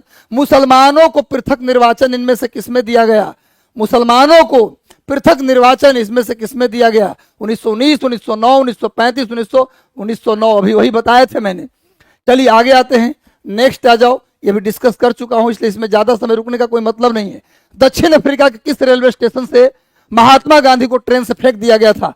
कौन सा रेलवे स्टेशन था जिसमें Mahatma Gandhi first class bogie का टिकट कटवा के बैठे थे और उनको ट्रेन में से फेंक दिया अंग्रेज? अरे तुम काला हो, तुमको नहीं बैठना इस बोगी में। गांधी का एक तो बेटा किससे पंगा ले लिया तू देखो। गांधी उस समय तक अंग्रेज से लड़ने वाले नहीं थे, लेकिन ये तो समझ गए गांधी जी, ले लिए दिल पर, और दिल पर ले लिए तो दर दर की ठोकरें खड़वा दिए। स्थिति वो था तो गांधी जी को फेंक दिया बोगी से। अब फेंक दिया तो अंग्रेज बोले कि अफ्रीका से ही नहीं, भारतों से फेंकेंगे, बड़ी अच्छे से फेंकेंगे। गुरु गांधी जी को पीटर मारित्जबर्ग स्टेशन से फेंक दिया गया और इसके बाद गांधी जी ने देखा कि किस प्रकार गोरा और कालों के बीच भेद हो रहा है। अब ठान लिया गांधी जी ने कि अब फर्स्ट क्लास में काले भी चलेंगे, गोरे ही नहीं चलेंगे गुरु, वो दिन भी लाएंगे हम। चलिए नेक्स्ट आते हैं, नेक्स्ट आ जाओ, आगे आओगे। नेक्स्ट, गांधी की पूरी कहानी कह चुका हूं। इन व्यक्तियों में से कौन कैबिनेट मिशन का सदस्य नहीं था? भाई ये टेस्ट है तुम्हारा, एक बार सेशन से जुड़ गए तो सेशन को लाइक कर दो गुरु। और बताओ इस क्वेश्चन का उत्तर गलती हुआ तो कैमरा में आज घुसेंगे श्योर, एकदम मच्छर बन के घुसेंगे, हनुमान जी बन के निकलेंगे और 2-4 मुक्का देंगे ऊपर से। चलो भैया, इन व्यक्तियों में कौन कैबिनेट मिशन का सदस्य नहीं था, बताओ, नहीं तो कनपट्टी फोड़ देंगे। जल्दी बताओ, जल्दी बताओ गुरु, सेशन से जुड़ जाओ, मिलते हैं हम। चलिए, इन व्यक्तियों में से कौन नहीं था मेंबर? क्रिप्स था, अलेक्जेंडर था, विलियम वुड नहीं थे। भाई विलियम वुड कैबिनेट मिशन के मेंबर नहीं थे। कैबिनेट मिशन में 3 मेंबर थे, मैंने बताया था। ब्रिटेन में कैबिनेट मंत्री, 3 कैबिनेट मंत्री भारत आए। मार्च 1946 में ब्रिटेन के 3 कैबिनेट मंत्री भारत आए। भारत को कैसे आजाद करना है, भारत की संवैधानिक समस्याओं का हल कैसे निकलेगा, उसकी संवैधानिक समस्याओं का, कॉन्स्टिट्यूशनल प्रॉब्लम का हल निकालने के लिए ब्रिटेन के 3 कैबिनेट मंत्री भारत आए। एक का नाम था पैथिक लॉरेंस, दूसरे का नाम था एबी अलेक्जेंडर और तीसरे का नाम था स्टैनफोर्ड क्रिप्स। मार्च 1946 में तीनों आए। चूंकि एक कैबिनेट मंत्री थे इसलिए इनके मिशन को कहा गया कैबिनेट मिशन। भारत में बता चुका हूं, कैबिनेट मिशन के सलाह पर ही भारत में 2 चीज हुआ, अंतरिम सरकार बना और संविधान सभा बना। इनके सलाह पर ही भारत में अंतरिम सरकार और संविधान सभा बना। अब पते की बात यह है कि भारत में जो संविधान सभा बना, जो अंतरिम सरकार बनी, इन दोनों में कांग्रेस मुस्लिम लीग दोनों थे। इसीलिए कहा जाता है कि भारत के विभाजन को रोकने का अंतिम प्रयास था कैबिनेट मिशन। अंतिम प्रयास था, भारत के विभाजन को रोकने का अंतिम प्रयास किया कैबिनेट मिशन ने, पर ऐसा संभव नहीं हुआ क्योंकि जिन्ना के जीन ने क्या किया, प्रत्यक्ष कार्रवाई दिवस लिखो 1946 में, 16 अगस्त 1946 लिखो गुरु, 16 अगस्त 1946, 16 अगस्त 1946 को जिन्ना ने क्या कर दिया, डायरेक्ट एक्शन। डायरेक्ट एक्शन मतलब क्या, मुसलमान हिंदू को कत्लेआम करेंगे और हिंदू मुसलमान को, और पूरे रावलपिंडी, अमृतसर और नोआखली में भयंकर दंगा हुआ, कलकत्ता के क्षेत्र में भी, और 3 दिन में 8000 लोग मारे गए। उसको लगा जिन्ना को, ये भाई जब दोनों शामिल हो जाएंगे संविधान सभा में तो हमारा मकसद तो पूरा नहीं ना होगा, हम कैसे बनेंगे पाकिस्तान के राष्ट्रपति? पाकिस्तान बनेगा तबे ना, तो किसी तरह ही वाला योजना टालना पड़ेगा। ये जो किया है काम, इसको बर्बाद करना पड़ेगा, मुस्लिम लीग को अलग करना पड़ेगा। अंत में जब दंगा हुआ, 8000 लोग मरे, तो मजबूरी में पाकिस्तान को, पाकिस्तान नाम के जमीन को स्वीकार करना पड़ा बहुत दुख के साथ, और पाकिस्तान फिर भारत के विभाजन रुक नहीं सका। खैर जा लिख लो, डायरेक्ट एक्शन डे 16 अगस्त 1946। डायरेक्ट एक्शन डे 16 अगस्त 1946 को किसने, जिन्ना ने किया, प्रत्यक्ष कार्रवाई दिवस, और दंगे भड़क गए कलकत्ता, नोआखली, अमृतसर और रावलपिंडी में। चलिए नेक्स्ट आओ, अगला क्वेश्चन पे हम लोग आते हैं। चलिए, मुस्लिम लीग ने निम्नलिखित में से किस अधिवेशन में मोहम्मद अली जिन्ना ने अपना 14 सूत्री मांग रखी? मुस्लिम लीग के किस वर्ष के अधिवेशन में? जैसे कांग्रेस के हर साल अधिवेशन होता था, वैसे मुस्लिम लीग के भी हर साल अधिवेशन होते थे। मुस्लिम लीग के किस साल के अधिवेशन में गांधी जी ने अपना 14 मांग रखा? अंग्रेजों से जिन्ना ने अंग्रेजों से मोहम्मद अली जिन्ना ने 14 मांगे रखी, 14 सूत्री मांगे रखी। मुस्लिम लीग के किस साल के अधिवेशन में? मुस्लिम लीग के किस साल के अधिवेशन में मोहम्मद अली जिन्ना ने 14 सूत्री मांग रखी? 1929 के अधिवेशन में। 1929 के मुस्लिम लीग के सेशन में जिन्ना ने 14 सूत्री मांग रखी थी। जिन्ना के कितने मांग थे? 14 सूत्री मांग। और गांधी जी ने भी अपनी मांग रखी थी अंग्रेजों से, वो था 11 सूत्री मांग। नोट कर लो, गांधी जी की कितनी मांगे थी? 11 सूत्री मांग। 11 डिमांड थे गांधी जी के, 11 सूत्री मांग। और जिन्ना के कितने? 14 सूत्री मांगी। दोनों याद रखिए, संख्या याद रखिएगा। चलिए नेक्स्ट आइए, अगले सवाल पे हम लोग आते हैं। नेक्स्ट, भारतीय राष्ट्रीय आंदोलन के 1905 से 1917 की अवधि को क्या कहा जाता है? भारतीय राष्ट्रीय आंदोलन में 1905 से 17 तक के जो काल थे उसे क्या कहा जाता है? जल्दी बताइए। और देखो दोस्त, कभी हारना नहीं है। फिल्म का ये संगीत जरूर याद रखना, रुक जाना नहीं तू कहीं हार के। तकलीफ अगर रास्ते में हो, एक टाइम कम खाना पड़े, या बहुत ऐसे कमरे में रहना है 6x6 या 6x9 के कमरे में जिसमें खिड़की भी नहीं है, नया टोला, इसके बाद भिखना पहाड़ी, इलाहाबाद के गलियों में तंग कमरों में लोग रहते हैं, बहुत कष्ट से खाना बनाते हैं, खाते हैं। मैं सहानुभूति रखता हूं उनसे। उस अंधेरे कमरे से घबराना मत दोस्त, क्योंकि वो अंधेरे कमरा में ही छुपा है सूर्योदय का राज।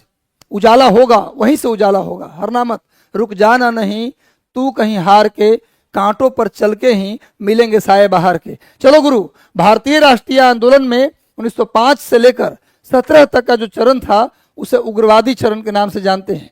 उग्रवादी 5 से 17 तक का चरण था। 8 में खुदीराम बोस ने बम फेंका मुजफ्फरपुर के मजिस्ट्रेट पर। 11 में सचिंद्र सान्याल ने हार्डिंग पर बम फेंका, गद्दर आंदोलन हुआ। ये पूरा का पूरा जो था उग्रवादी चरण था। 1905 में एक बंगाल बंग भंग आंदोलन को छोड़ दिया जाए तो खाली उग्रवादी घटना ही हुआ था, इसलिए 5 से 17 तक का जो स्टेज था उसे उग्रवादी चरण के नाम से हम जानते हैं। आगे आ जाओ नेक्स्ट। मैं एक समाजवादी, गणतंत्रवादी और मुझे राजा और राजकुमारों में विश्वास नहीं। क्वेश्चन बताया था मैं, किसने कहा था कि मुझे राजा और राजकुमार में कोई विश्वास नहीं है। मैं समाजवादी हूं, मैं एक समाजवादी हूं, मैं एक गणतंत्रवादी हूं, मुझे राजा और राजकुमारों में विश्वास नहीं है। मुझे आम जनता और आम जन की जो व्यवस्था है उसमें विश्वास है, समाजवाद में हमें विश्वास है। ये किसने कहा था? जल्दी बताइए, क्वेश्चन बताया हुआ हूं। और सुन लो, 1936 के कब कहा गया ये लाइन कब कहा गया? 1936 के लखनऊ अधिवेशन में। 1936 के लखनऊ अधिवेशन में पंडित जवाहरलाल नेहरू कांग्रेस के अध्यक्ष बने और उसी सेशन में नेहरू जी ने बात कहा। पंडित जवाहरलाल नेहरू ने कहा था, मैं एक समाजवादी गणतंत्रवादी हूं, मुझे राजा और राजकुमारों में कोई विश्वास नहीं है, मैं एक समाजवादी हूं। गुरु, ये लाइन समाजवाद के प्रचार में, समाजवाद को बढ़ावा देने के लिए 1936 में, लिखो 1936 के कांग्रेस के लखनऊ अधिवेशन में पंडित नेहरू ने बात कहा था। और पंडित नेहरू 1936 के लखनऊ अधिवेशन में कांग्रेस के अध्यक्ष भी थे। पंडित जवाहरलाल नेहरू कांग्रेस के 3 बार अध्यक्ष रहे। पंडित जवाहरलाल नेहरू कांग्रेस के 3 बार अध्यक्ष रहे, 1929 में, 1936 में और 1937 में। 29 में लाहौर पाकिस्तान में है और 1936 में लखनऊ में। जहां लिख लो, पूछा जाए कि समाजवाद का प्रचार, समाजवाद पर जोर पंडित नेहरू ने कहां और कब दिया, तो 1936 में लखनऊ में दिया और 1937 में फैजपुर में। फैजपुर में नोट कर लीजिए भैया, ये तीनों लाइन, तीनों जगह पे पंडित नेहरू कांग्रेस के अध्यक्ष थे। 1929 के लाहौर में भी पंडित नेहरू कांग्रेस के अध्यक्ष थे। 1936 के लखनऊ में भी पंडित नेहरू कांग्रेस के अध्यक्ष थे। 1937 के फैजपुर में भी पंडित नेहरू कांग्रेस के अध्यक्ष थे। और लिख लो, फैजपुर कांग्रेस का एकमात्र ऐसा सेशन था जो गांव में हुआ था। लिखो, फैजपुर कांग्रेस का एकमात्र ऐसा सेशन था जो गांव में हुआ था। नोट कीजिए, गांव में पूछा जाए कांग्रेस का एकमात्र सेशन जो गांव में हुआ था, फैजपुर 1937। याद कर लो गुरु। गुरु, समाजवाद और समाजवाद का प्रचार जवाहरलाल नेहरू ने कब किया? 1936 में किया। स्क्रीनशॉट इसका ले लीजिए। ये वही नेहरू हैं जो 5 बार भारत के प्रधानमंत्री रहे। 5 बार भारत के प्रधानमंत्री कौन रहे? पंडित जवाहरलाल नेहरू। ये वही नेहरू हैं जिन्होंने 3 किताबें लिखी, फेमस, ऐसे तो बहुत सारी किताबें थी। पहली किताब डिस्कवरी ऑफ इंडिया, भारत एक खोज। दूसरी किताब ग्लिम्सेज ऑफ वर्ल्ड हिस्ट्री, विश्व इतिहास की झलक। और तीसरी किताब पिता के पत्र पुत्री के नाम। ये तीनों नोट कर लो, नेहरू जी की किताब था।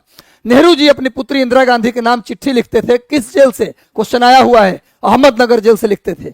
चलिए स्क्रीनशॉट इसका मैं ले लेता हूं आपके लिए और आगे बढ़ता हूं गुरु। नेक्स्ट आओ, निम्नलिखित में से कौन क्रिप्स मिशन के साथ कांग्रेस के आधिकारिक वार्ताकार थे?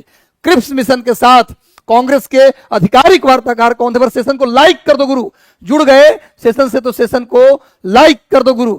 चलो भैया, निम्नलिखित में से अच्छा साउंड आ रहा है, साउंड आ रहा है तो एक बार लिखिए कि जी सर साउंड आ रहा है, ताकि बैटरी मेरे पास बदल लेंगे। कौन क्रिप्स मिशन के साथ कांग्रेस के वार्ताकार थे? आपको बताया हूं, ये वही क्रिप्स मिशन, ये वही क्रिप्स मिशन है, ये वही क्रिप्स मिशन है गुरु जो मार्च 1942 में आया था। मार्च 1942 में इस क्रिप्स मिशन को गांधी जी ने डूबते हुए बैंक का चेक कहा था। क्रिप्स मिशन को गांधी जी ने डूबते हुए बैंक का चेक या उत्तर दिनांकित चेक, पोस्ट डेटेड चेक कहा था क्रिप्स मिशन को गांधी जी ने। गुरु, इसको इस क्रिप्स मिशन के साथ बातचीत करने के लिए आधिकारिक वार्ताकार कौन थे? जवाहरलाल नेहरू और मौलाना अबुल कलाम आजाद। पंडित जवाहरलाल नेहरू और मौलाना आजाद क्रिप्स मिशन के साथ आधिकारिक वार्ताकार थे। मार्च 1942 में हुआ था। चलिए एक बार सेशन को लाइक कर दो गुरु, तुम लोग से शिकायत है, 644 जुड़े हैं, 622 लाइक कर दो भैया। आगे आ जाओ, नेक्स्ट अगले सवाल पे आते हैं। नेक्स्ट आ जाओ, पूछा जाए किस मिशन को गांधी जी ने डूबते हुए बैंक का चेक कहा? बताओ। तो क्रिप्स मिशन कब आया? 1942। कौन वार्ता किया उससे, बातचीत कौन किया उससे? नेहरू और कलाम आजाद। मौलाना अबुल कलाम आजाद स्वतंत्र भारत के पहले शिक्षा मंत्री थे। मौलाना अबुल कलाम आजाद स्वतंत्र भारत के पहले शिक्षा मंत्री थे। इसीलिए उनके जन्मदिन 11 नवंबर को हम नेशनल एजुकेशन डे, राष्ट्रीय शिक्षा दिवस मनाते हैं। नेशनल एजुकेशन डे मनाते हुए 11 नवंबर को अबुल कलाम आजाद के जन्म दिवस पर। अबुल कलाम आजाद की 2 मैगजीन है, अल हिलाल और अल बलाग। अल हिलाल और अल बलाग, अबुल कलाम आजाद की मैगजीन का नाम है अल हिलाल और अल बलाग। अगला पॉइंट, अबुल कलाम आजाद के किताब भी एक है, पुस्तक भी एक है, नोट करिए नोट।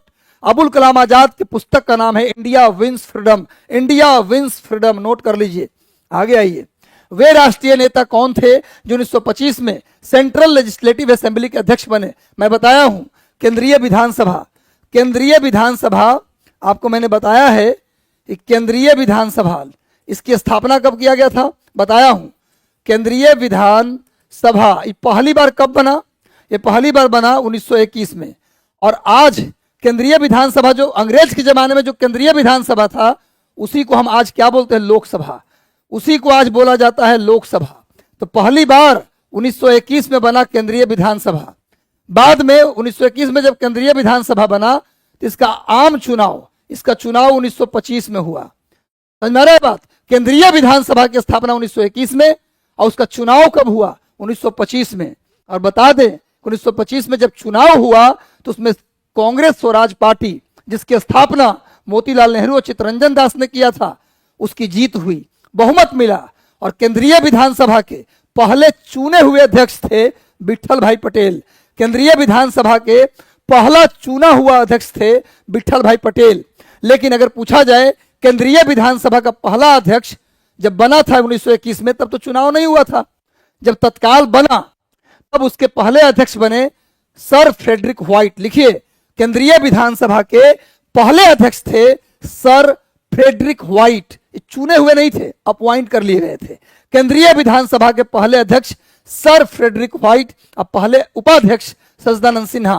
केंद्रीय विधानसभा के पहले अध्यक्ष सर फ्रेडरिक व्हाइट और पहले उपाध्यक्ष सच्चिदानंद सिन्हा। लेकिन अगर पूछा जाए केंद्रीय विधानसभा का पहला चुना हुआ अध्यक्ष, यही पूछ रहा है, तो आंसर होगा विट्ठल भाई पटेल।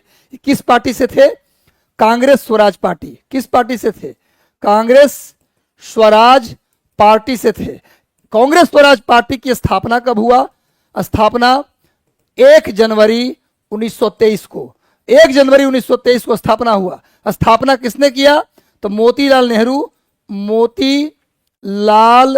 नेहरू और सीआर दास, चित्तरंजन दास।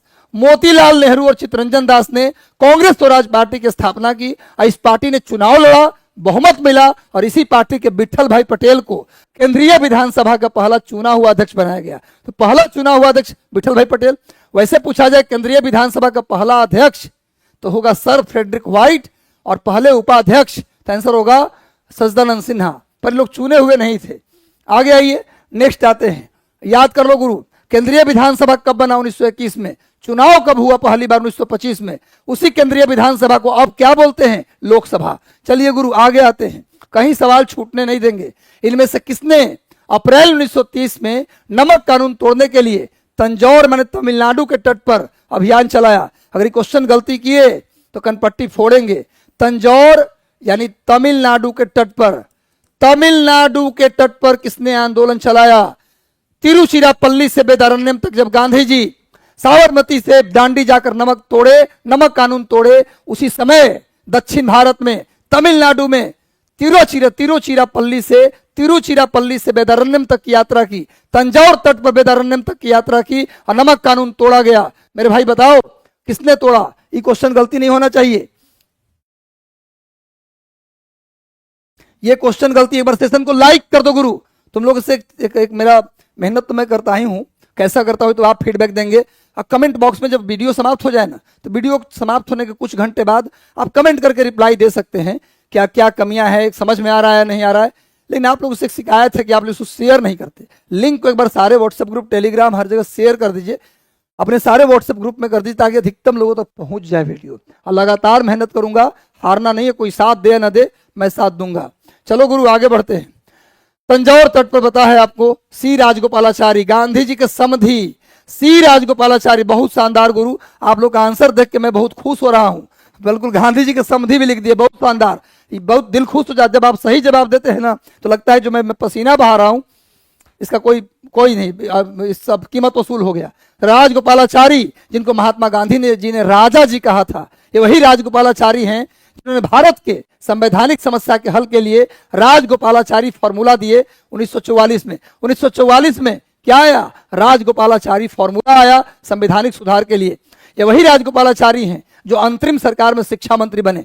आजाद भारत के पहले शिक्षा मंत्री थे मौलाना अबुल कलाम आजाद, लेकिन अंतरिम सरकार के शिक्षा मंत्री थे राजगोपालाचारी। वही राजगोपालाचारी हैं जो भारत के अंतिम गवर्नर जनरल बने। भारत के अंतिम गवर्नर जनरल कौन थे? राजगोपालाचारी। चलिए इसका स्क्रीनशॉट आप ले लीजिएगा, मैं भी आपके बदले ले रहा हूं। आगे आते हैं, के कामराज। अब जानते हैं के कामराज कांग्रेस के बहुत बड़े लीडर थे। इनके नाम पर तमिलनाडु में एक बंदरगाह है, एन्नौर बंदरगाह। तमिलनाडु में एक बंदरगाह है जिसका नाम है एन्नौर बंदरगाह। एन्नौर बंदरगाह, एन्नौर बंदरगाह का नाम है कामराज बंदरगाह। कामराज बंदरगाह, बंदरगाह कामराज के नाम पर ही।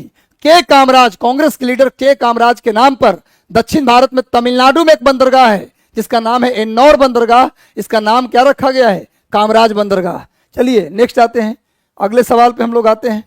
आगे आओ, जहां तक जानकारी है बताता रहता हूं। महात्मा गांधी ने भारत में अपना पहला जन भाषण कहां दिया था? महात्मा गांधी ने भारत में अपना पहला जन भाषण कहां दिया था? जल्दी बताओ। पहला पब्लिक स्पीच। क्वेश्चन गलती किए तो हम माफ नहीं करेंगे गुरु। चलिए मैं आपका कमेंट पढ़ता हूं, तब तक आप लोग आंसर दीजिए जल्दी से। सेशन को लाइक कर दो गुरु। सर जी आप टीआरई के कौन कौन से सारा subject, history, geography, polity, economics, science सब पढ़ाऊंगा, सब पढ़वाऊंगा भी। बहुत जल्द बहुत अच्छे अच्छे टीचर्स को भी लॉन्च कर रहा हूं। टाइम नहीं मिल पा रहा है थोड़ा विभाग से। सेशन को लाइक कर दो गुरु। जितने लोग जुड़े हैं आपसे करबत विनती है भैया कि लाइक कर दीजिए सेशन को, ताकि आप लाइक करते हैं उससे फायदा क्या होता है मैं बता रहा हूं। सेशन बहुत अधिक लोगों तक पहुंचता है। चलिए बहुत सही। ये क्वेश्चन गलती करते ना तो हम आपको माफ नहीं करते। इतना बार बोले हैं गांधी जी भारत में पहला पब्लिक स्पीच 1916 के बनारस के सेशन में दिया। बनारस में जब उन्होंने बीएचयू के स्थापना समारोह में गए हुए थे तो अपना पहला पब्लिक स्पीच गांधी जी ने कहा दिया? बनारस में। कब दिया? बता चुका हूं दोस्त, 1916 में। हारना मना है। आगे बढ़ते हैं भैया। कहा 21 अक्टूबर 1943 को स्वतंत्र भारत की पहली आजाद हिंद सरकार बनी। स्वतंत्र भारत की पहली आजाद हिंद सरकार सुभाष चंद्र बोस ने बनाया था। स्वतंत्र भारत की पहली आजाद हिंद सरकार किसने बनाया? सुभाष चंद्र बोस। सुभाष चंद्र बोस ने आजाद हिंद सरकार की स्थापना की सिंगापुर में। तारीख याद रखना 21 अक्टूबर 1943।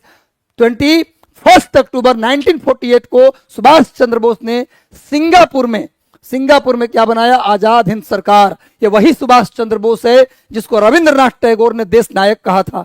ये वही सुभाष चंद्र बोस हैं जिनको रविंद्रनाथ टैगोर ने देश नायक कहा था। ये वही सुभाष चंद्र बोस हैं जो भारत में चौथे व्यक्ति हैं। सुभाष चंद्र बोस भारत में चौथे व्यक्ति हैं जिन्होंने आईसीएस की परीक्षा पास की। आईसीएस की परीक्षा, सिविल सेवा परीक्षा पास करने वाले चौथे भारतीय कौन थे? सुभाष चंद्र बोस थे। सुभाष चंद्र बोस ने एक किताब लिखी जिसका नाम है क्या भैया? Indian struggle. सुभाष चंद्र बोस ने एक किताब लिखा जिसका नाम है इंडियन स्ट्रगल। सुभाष चंद्र बोस ने 1928 में पूर्ण स्वराज की प्राप्ति के लिए इंडिया इंडिपेंडेंस लीग की स्थापना की। सुभाष चंद्र बोस और पंडित जवाहरलाल नेहरू ने मिलकर 1928 में पूर्ण स्वराज की प्राप्ति के लिए क्या बनाया? इंडिया इंडिपेंडेंस लीग बनाया। सुभाष चंद्र बोस 2 बार कांग्रेस के अध्यक्ष रहे। 2 बार 1938 में, 1939 में, लगातार साल में। 1938 में गुजरात के हरिपुरा में सुभाष चंद्र बोस कांग्रेस के अध्यक्ष रहे और 1939 में सुभाष चंद्र बोस मध्य प्रदेश के त्रिपुरी में कांग्रेस के अध्यक्ष रहे। सुभाष चंद्र बोस कांग्रेस के 2 बार अध्यक्ष रहे। 1938 में गुजरात के हरिपुरा में, 1939 में मध्य प्रदेश के त्रिपुरी में सुभाष चंद्र बोस कांग्रेस के अध्यक्ष रहे। ये वही सुभाष चंद्र बोस हैं जिनका गांधी जी के साथ थोड़ा मनमुटाव हो गया था 1939 में, जिसको त्रिपुरी संकट कहते हैं। त्रिपुरी संकट पूछता है किसके बीच हुआ? त्रिपुरी संकट गांधी जी और सुभाष चंद्र बोस के बीच हुआ 1939 में। इसी विवाद के बाद सुभाष चंद्र बोस ने कांग्रेस पार्टी से रिजाइन कर दिया। 1939 में कांग्रेस पार्टी के अध्यक्ष भी चुने गए। सुभाष चंद्र बोस 1939 में कांग्रेस पार्टी के अध्यक्ष भी बने, लेकिन गांधी जी से विवाद हुआ, जिसको त्रिपुरी संकट कहते हैं। उसके बाद इन्होंने रिजाइन कर दिया, कांग्रेस पार्टी छोड़ दिया 39 में। और 1939 में ही इन्होंने क्या बनाया, फॉरवर्ड ब्लॉक। क्या बनाया, फॉरवर्ड ब्लॉक बनाया। लिखिए 1939 में पूछा जाता है कि सुभाष चंद्र बोस कांग्रेस छोड़कर क्या बनाए, तो फॉरवर्ड ब्लॉक बनाए। और 21 अक्टूबर 1943 को आजाद हिंद सरकार की स्थापना सुभाष चंद्र बोस ने सिंगापुर में किया। सुभाष चंद्र बोस ने 3 नारा दिया, तुम मुझे खून दो मैं तुम्हें आजादी दूंगा, दूसरा नारा जय हिंद, और तीसरा नारा दिल्ली चलो। दिल्ली चलो का नारा किसने दिया, जय हिंद का नारा किसने दिया, तुम मुझे खून दो मैं तुम्हें आजादी दूंगा किसने कहा, सुभाष चंद्र बोस। इतनी बात याद रखो। और सुभाष चंद्र बोस को देश नायक किसने कहा, रविंद्रनाथ टैगोर ने कहा। और सुभाष चंद्र बोस के राजनीतिक गुरु, सुभाष चंद्र बोस के राजनीतिक गुरु कौन थे, बताया हूं, चित्तरंजन दास। सुभाष चंद्र बोस के राजनीतिक गुरु थे चित्तरंजन दास। वर्ष 1946 में गठित अंतरिम कैबिनेट की अध्यक्षता किसने की, भाई अंतरिम कैबिनेट बताए थे। कैबिनेट मिशन के सलाह पर भारत में क्या बना, अंतरिम सरकार, और क्या बना, संविधान सभा। ये दोनों में कांग्रेस भी थे और मुस्लिम लीग भी थी। यानी कि कहा गया कि भारत के विभाजन के टालने का अंतिम प्रयास किसमें किया गया, कैबिनेट मिशन में। और कैबिनेट मिशन की योजना के अंतर्गत क्या बना, अंतरिम सरकार और साथ में संविधान सभा। तो अंतरिम सरकार जो बनी उसका मुखिया कौन था, तो जो प्रधानमंत्री होगा वही ना मुखिया होगा जी। सरकार का मुखिया कौन होता है, प्रधानमंत्री। तो अंतरिम सरकार का मुखिया कौन थे, जवाहरलाल नेहरू। यानी अंतरिम सरकार में, लिखो अंतरिम सरकार में प्रधानमंत्री किसे बनाया गया, जवाहरलाल नेहरू को। अंतरिम सरकार का उपराष्ट्रपति भी किसे बनाया गया, जवाहरलाल नेहरू को। लिखो अंतरिम सरकार का प्रधानमंत्री, अंतरिम सरकार का उपराष्ट्रपति दोनों जवाहरलाल नेहरू थे।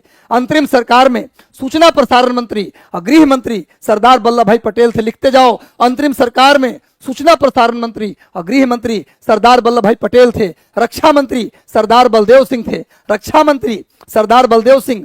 और रेल मंत्री असफ अली थे, रेल मंत्री असफ अली थे। और वित्त मंत्री लियाकत अली थे। कृषि और खाद्य मंत्री राजेंद्र प्रसाद थे। शिक्षा मंत्री कौन थे भैया, सी राजगोपालाचारी थे। ये सब बात कम से कम इतना याद रखो। ये सब अंतरिम सरकार के मंत्री का नाम बता रहा था, आपको होमवर्क दे रहा हूं। आज अंतरिम सरकार के मंत्री रात में रट के सोना, आज नेट गूगल में भी जाओगे मिल जाएगा। अंतरिम सरकार का जो मंत्रिमंडल है, कौन क्या मंत्री थे, जब तक याद ना हो सोना मना है गुरु। ये मेरा टास्क दे रहा हूं आपको, याद रखना। एक बार सेशन से जुड़ गए तो सेशन को लाइक कर दो गुरु। आगे आते हैं, नेक्स्ट आ जाओ। वर्ष 1939 में कांग्रेस को छोड़ने के पश्चात सुभाष चंद्र बोस ने किस दल की स्थापना की। वर्ष 1939 में सुभाष, अभी बताया हूं, कांग्रेस छोड़ दिए। कौन संकट था, कांग्रेस छोड़ने का जो गांधी और सुभाष चंद्र बोस के बीच जो विवाद हुआ उसको बोलते हैं त्रिपुरी संकट।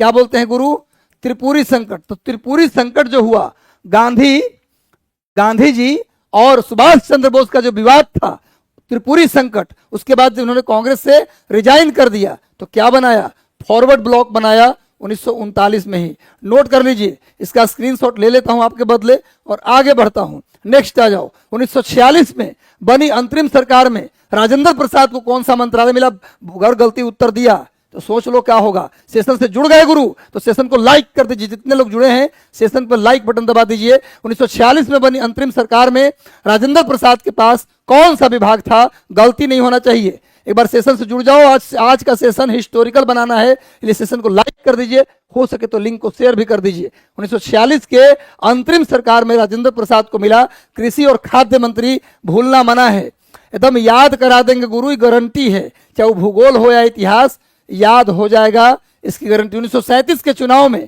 कांग्रेस पार्टी को कितने राज्यों में बहुमत मिला। भाई देखो, वैसे तो कांग्रेस पार्टी 1937 में प्रांतीय विधानसभा का चुनाव हुआ था, लिख लो 1937 में प्रांतीय विधानसभा का चुनाव हुआ था। 1937 में प्रांतीय विधानसभा का चुनाव हुआ था। इस चुनाव में कांग्रेस कितने राज्य में चुनाव हुआ, 11 राज्य भी लिखो। प्रांतीय विधानसभा का चुनाव 11 राज्य में हुआ, जिसमें से 8 राज्य में कांग्रेस पार्टी की सरकार बनी। पूर्ण बहुमत नहीं आया, कांग्रेस पार्टी को पूर्ण बहुमत 5 राज्य में मिला, संयुक्त प्रांत, मध्य प्रांत, मद्रास, बंबई, ठीक है, संयुक्त प्रांत, मध्य प्रांत, मद्रास, बंबई और बंगाल, बंगाल नहीं, उड़ीसा, इसमें 5 राज्यों में क्या मिला? कांग्रेस पार्टी को पूर्ण बहुमत। और 3 गो राज्य में गठबंधन की सरकार, समर्थन से सरकार बना। कुल मिला के पूछा जाए 1937 के आम चुनाव में 11 राज्यों में सरकार, 11 राज्यों में चुनाव हुआ, जिसमें कांग्रेस पार्टी ने कहा कितने राज्यों में सरकार बनाया? तो 8 राज्य में। पूर्ण बहुमत कहां मिला? तो 5 राज्य में, एकदम याद कर लेना। और 8 राज्य में सरकार बना था गठबंधन से, बाकी 3 राज्य में। तो गुरु याद रखना, कांग्रेस पार्टी की सरकार 1937 में बन गई कितने राज्य में? 8 राज्य में। लेकिन क्वेश्चन पूछता है कि कांग्रेस पार्टी के जो मंत्रिमंडल था 8 राज्य में, वो इस्तीफा दे दिया कितने महीने बाद? तो कांग्रेस के शासन के 28 माह, इस चैप्टर के नाम है। बिपिन चंद्रा का आधुनिक भारत के इतिहास पढ़िएगा ना, तो उसमें लिखा है कांग्रेस पार्टी के 28 माह, इस चैप्टर के नामे है। 4-5 पन्ना के वो चैप्टर है, कांग्रेस पार्टी का 28 महीना। तो पूछा जाता है जब प्रांतों में 8 राज्यों में 1937 में कांग्रेस से सरकार बनी, तो कांग्रेस मंत्रिमंडल ने कितने महीने के बाद रिजाइन कर दिया था? पूरे मंत्रिमंडल से सरकार भंग कर दिया था कांग्रेस पार्टी ने कितने महीने बाद? तिरट लो, परीक्षा में आया हुआ सवाल है 5 बार। 28 माह के बाद रिजाइन कर दिया।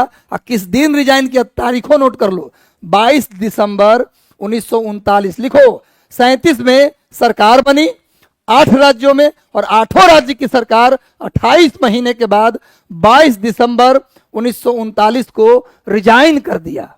पता है जब कांग्रेस सरकार बनी ना, तो मुस्लिम लीग के लोग बहुत नाराज थे, बदुआ दे रहे थे कि जल्दी से सरकार खत्म हो जाए, जल्दी से ही सरकार खत्म हो जाए, जल्दी से खत्म हो जाए। लेकिन पता है आपको, सरकार 28 महीने बाद रिजाइन किया। तो पता है 22 दिसंबर को, जिस दिन कांग्रेस पार्टी ने रिजाइन किया, उस दिन को मुस्लिम लीग ने मनाया मुक्ति दिवस। किससे मुक्ति? कांग्रेस से मुक्ति, मुक्ति दिवस। क्वेश्चन दोनों आंसर वही है। कितने तारीख को कांग्रेस पार्टी के सरकार ने रिजाइन किया? तो 22 दिसंबर को। और उसी दिन को खुशी के मारे मुस्लिम लीग ने क्या मनाया? मुक्ति दिवस। तो मुक्ति दिवस का भी आंसर यही होगा। क्यों मनाया समझ में आया ना? कांग्रेस पार्टी से मुक्ति। चलिए पूरी कहानी एकदम दिल से पढ़ा रहा हूं, मजा लेके आप पढ़ते रहिए, समझ में आएगा। 28 माह याद रखना, 22 दिसंबर याद रखना, मुक्ति दिवस भी याद रहेगा, मुझे पता है। और मुस्लिम लीग का प्रत्यक्ष कार्रवाई दिवस 16 अगस्त 1946, प्रत्यक्ष कार्रवाई 16 अगस्त 1946, जब दंगा हो गया था। मुस्लिम लीग ने मुक्ति दिवस को आइए गया, मुक्ति तारीख नहीं दिया है, ईयर दिया, ही तो भुलाओगे ना जी। मुस्लिम लीग ने 22 दिसंबर 1939 को क्या मनाया? मुक्ति दिवस। ये तो गलती अब ना होगा। 1939 में ही कांग्रेस पार्टी ने रिजाइन किया, मुक्ति दिवस मनाया मुस्लिम लीग ने 22 दिसंबर को ही, और 1939 में ही सुभाष चंद्र बोस ने फॉरवर्ड ब्लॉक बनाया था। चलिए सब कोरिलेट करके पढ़िएगा तो याद रहेगा। आगे आते हैं नेक्स्ट क्वेश्चन पे। कवि इकबाल, जिन्होंने सारे जहां से अच्छा हिंदुस्तान हमारा लिखा, सारे जहां से अच्छा हिंदुस्तान हमारा, या इन्होंने कहा कुछ बात तो है कि हंसती मिटती नहीं हमारी। हिंदुस्तान के बारे में इकबाल ने क्या लिखा? हिंदुस्तान के बारे में इकबाल ने लिखा कुछ बात तो है कि हिंदुस्तान की जो हैसियत है वो कभी खराब नहीं होता। कुछ बात तो है कि हंसती मिटती नहीं हमारी। किसने कहा? इकबाल ने कहा। और इकबाल का जन्म पंजाब के सियालकोट में हुआ था। पंजाब प्रांत के सियालकोट में इनका जन्म हुआ था। ये वही इकबाल है। लिखो, पाकिस्तान, यानी कहने का मतलब है मुसलमानों के लिए अलग जमीन की मांग पहली बार किसने किया था? यही इकबाल साहब ने किया था। मुसलमानों के लिए अलग जमीन चाहिए, पाकिस्तान शब्द नहीं दिया, मुसलमानों के लिए अलग जमीन दीजिए, इसकी पहली बार मांग इकबाल ने किया था। और उस जमीन का नाम पाकिस्तान होगा। इस पाकिस्तान शब्द का प्रयोग 1933 में चौधरी रहमत अली ने किया था। कैम्ब्रिज विश्वविद्यालय के कानून के छात्र चौधरी रहमत अली ने 1933 में पाकिस्तान शब्द का प्रयोग पहली बार किया था। और दो राष्ट्र का सिद्धांत 1940 में मोहम्मद अली जिन्ना ने दिया था। 2 राष्ट्र का सिद्धांत कब दिया गया? 1940 में मोहम्मद अली जिन्ना ने। मुसलमानों के अलग जमीन की मांग किसने किया? सर मोहम्मद इकबाल। और उस जमीन का नाम पाकिस्तान होगा। पाकिस्तान शब्द का प्रयोग 1933 में सर मोहम्मद इकबाल ने किया। एक बार सेशन को लाइक कर दो गुरु, जुड़े हो तो एक बार सेशन से जुड़ गए तो सेशन अच्छा लग रहा है, मजा आ रहा है तो लाइक कर दो। तो पाकिस्तान शब्द का प्रयोग पहली बार चौधरी रहमत अली ने किया। और अलग जमीन की मांग पहली बार किसने किया? इकबाल ने। और दो राष्ट्र का सिद्धांत 1940 में किसने किया? मोहम्मद अली जिन्ना। 25वां क्वेश्चन आते हैं। वर्ष 1946 में आजाद हिंद फौज के लाल किले में मुकदमा चला। आजाद हिंद फौज के 3 सैनिकों पर मुकदमा चला। आजाद हिंद फौज जो सुभाष चंद्र बोस का था, उनके 3 सैनिकों पर दिल्ली के लाल किला में मुकदमा चलाया गया। उनका नाम था शहबाज, सहगल और ढिल्लो। एक का नाम था शहबाज, दूसरे का नाम था सहगल और तीसरे का नाम था ढिल्लो। नोट करिए, ये 3 सैनिक थे। ये 3 सैनिक थे आजाद हिंद फौज के। ये तीनों सैनिक पर दिल्ली के लाल किले में मुकदमा चलाया गया, जिसकी पैरवी इनमें से 3 लोगों ने किया। एक लोग नहीं थे, सरदार वल्लभ भाई पटेल उसमें वकील नहीं थे। इन तीनों, ये जो तीनों लोग थे आजाद हिंद फौज के, जिन पर मुकदमा चलाया अंग्रेजों ने लाल किले में, तो उनके केस की पैरवी नेहरू जी ने किया, कैलाश नाथ कटजू ने किया और भूला भाई देसाई ने किया। भूला भाई देसाई, कैलाश नाथ कटजू और जवाहरलाल नेहरू ने इन तीनों आजाद हिंद फौज के इन तीनों बहादुर सैनिकों का लाल किले में पैरवी किया था जब केस चला। तो और सेशन को लाइक कर दो गुरु। आगे आते हैं, नेक्स्ट आ जाओ। अगले सवाल पे हम लोग आते हैं। कोशिश पूरी है कि बेहतर सेशन हो। वह व्यक्ति जिसने 4 अप्रैल 1919 को दिल्ली की जामा मस्जिद से प्रवचन दिया हिंदू मुस्लिम एकता पर। हिंदू मुसलमान एक रहें, हिंदू मुसलमान एक रहेंगे, देश की आजादी को लेना भी आसान होगा और देश की एकता अखंडता भी सुनिश्चित हो सकेगी और देश का विकास भी होगा। इस बात को लेकर दिल्ली के जामा मस्जिद से, दिल्ली में जामा मस्जिद है जिसका निर्माण शाहजहां ने करवाया था। दिल्ली के जामा मस्जिद का निर्माण किसने करवाया? शाहजहां। शाहजहां के बनाए गए उस जामा मस्जिद से एक कौन ऐसे व्यक्ति थे जिन्होंने भाषण दिया हिंदू मुस्लिम एकता के ऊपर। ये बात से मुसलमान नाराज हो गए, हम एक नहीं रह सकते, और उनकी हत्या कर दी गई। बेचारे क्या भाषण देंगे हिंदू मुस्लिम एकता पर? यही भाषण उनके लिए काल बना और उनकी हत्या कर दी गई। भैया वो थे स्वामी श्रद्धानंद। स्वामी श्रद्धानंद ने दिल्ली के जामा मस्जिद से हिंदू मुस्लिम एकता पर प्रवचन दिए और कहा कि हिंदू मुस्लिम एक रहे। इस बात को लेकर इनकी हत्या कर दी गई। स्वामी श्रद्धानंद की हत्या जब की गई थी, उस समय लॉर्ड रीडिंग गवर्नर थे, वायसराय थे। भारत के वायसराय कौन थे? Lord reading. तब श्रद्धानंद की हत्या की गई। इन्होंने ही जामा मस्जिद के प्रांगण से हिंदू मुस्लिम एकता पर भाषण दिए। ये वही श्रद्धानंद हैं जिन्होंने उत्तराखंड के हरिद्वार में गुरुकुल कांगड़ी विश्वविद्यालय बनाया। लिख लो, गुरुकुल कांगड़ी विश्वविद्यालय। गुरुकुल कांगड़ी विश्वविद्यालय की स्थापना, गुरुकुल कांगड़ी विश्वविद्यालय, गुरुकुल कांगड़ी विश्वविद्यालय की स्थापना किसने किया था? स्वामी श्रद्धानंद ने किया था। स्वामी श्रद्धानंद ने गुरुकुल कांगड़ी विश्वविद्यालय की स्थापना उत्तराखंड के हरिद्वार में किया था। एक बार सेशन से जुड़ गए तो सेशन को लाइक कर दो गुरु। हारना मना है, जीतना है हर हाल में। हारने की बात सोचनी भी नहीं है, क्योंकि एक बात, मैं ज्योतिष तो नहीं हूं, पर एक बात जरूर जानता हूं कि हर इंसान के अंदर इतनी काबिलियत होती है, कोई इंसान अगर ठान ले तो कुछ भी कर सकता है।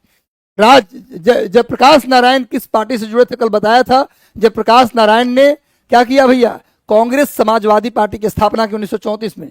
1934 में Congress Samajwadi party, Congress socialist party, Congress socialist party की स्थापना 1934 में किया गया, जिसके पहले महासचिव जयप्रकाश नारायण थे। Socialist party, Congress socialist party के पहले अध्यक्ष थे, पहले महासचिव थे जयप्रकाश नारायण। नोट कीजिए, कांग्रेस सोशलिस्ट पार्टी के पहले महासचिव थे जयप्रकाश नारायण। इस पार्टी की स्थापना 1934 में हुआ। नोट कर लीजिए और याद रखिए, आजादी के बाद इंदिरा गांधी के खिलाफ बिगुल भी किसने फूका था? जयप्रकाश नारायण। संपूर्ण क्रांति का नारा किसने दिया? जयप्रकाश। लिखो, संपूर्ण क्रांति का नारा जयप्रकाश नारायण ने दिया था। चलिए आगे आओ। इनका एक किताब भी था, जयप्रकाश नारायण ने किताब लिखा था। लिखो किताब का नाम, Indian sociologist. Indian sociologist Gopal, इनका जयप्रकाश नारायण के पुस्तक का नाम इंडियन सोशियोलॉजिस्ट था। जयप्रकाश नारायण की पत्नी का नाम था प्रभावती देवी। जयप्रकाश नारायण की पत्नी का नाम प्रभावती देवी था और जयप्रकाश नारायण का जन्म बिहार के छपरा जिले के सिताब दियारा में हुआ था। जयप्रकाश नारायण का जन्म बिहार के, बिहार स्पेशल बता रहा हूं, छपरा जिले के सिताब दियारा में हुआ था। इनकी पत्नी का नाम था प्रभावती देवी और इनकी पत्नी और ये दोनों भाग लिए थे भारत छोड़ो आंदोलन में। चलिए आगे आते हैं। नेक्स्ट, निम्नलिखित में से किस पार्टी ने भारत छोड़ो आंदोलन का समर्थन नहीं किया?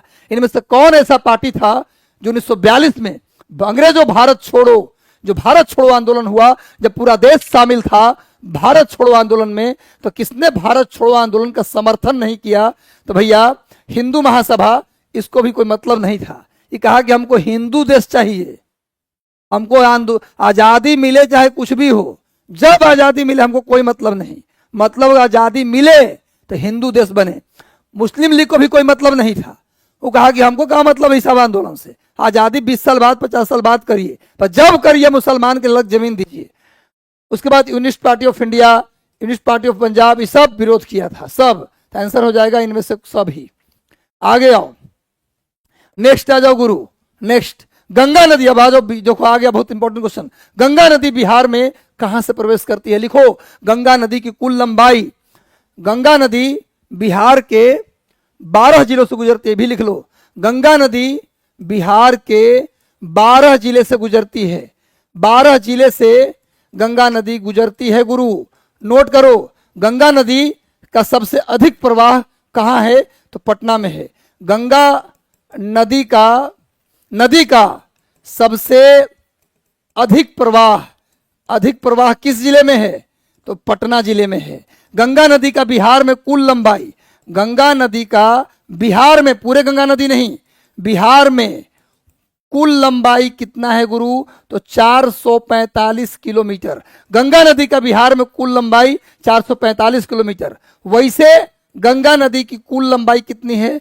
कुल लंबाई कितनी है याद करने में दिक्कत नहीं होगा, 2525 किलोमीटर। गंगा नदी की कुल लंबाई 2525 किलोमीटर। बिहार में गंगा नदी 445 किलोमीटर।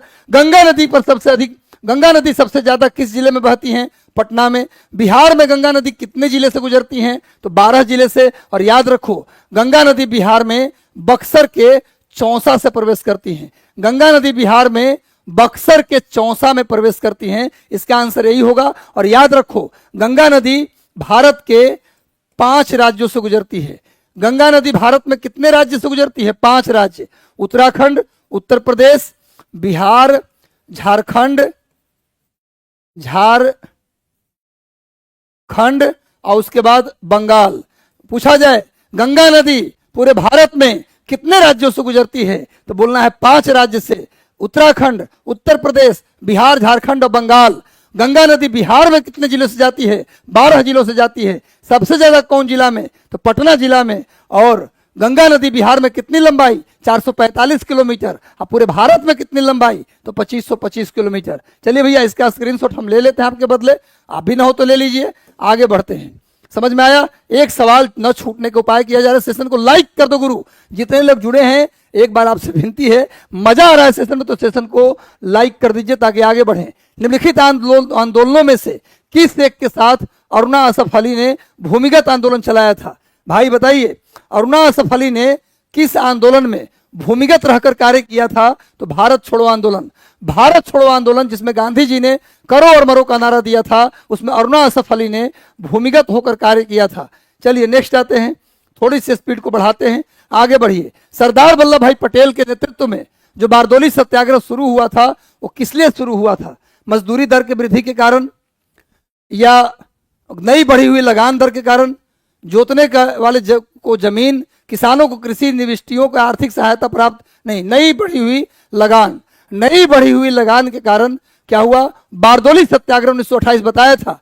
सरदार एक ऐसा सत्याग्रह जिसका नेतृत्व गांधी जी ने नहीं किया बल्कि लौह पुरुष सरदार वल्लभ भाई पटेल ने किया। सरदार वल्लभ भाई पटेल ने 1928 में बारदोली सत्याग्रह का नेतृत्व किया। इनके नेतृत्व को देखते हुए बारदोली के महिलाओं ने इनको क्या कहा? सरदार कहा। पहली बार पटेल को सरदार किसने कहा? बारदोली की महिलाओं ने। ये वही सरदार पटेल हैं जिनके जन्म दिवस 31 अक्टूबर को, सरदार पटेल के जन्मदिन 31 अक्टूबर को क्या मनाते हैं?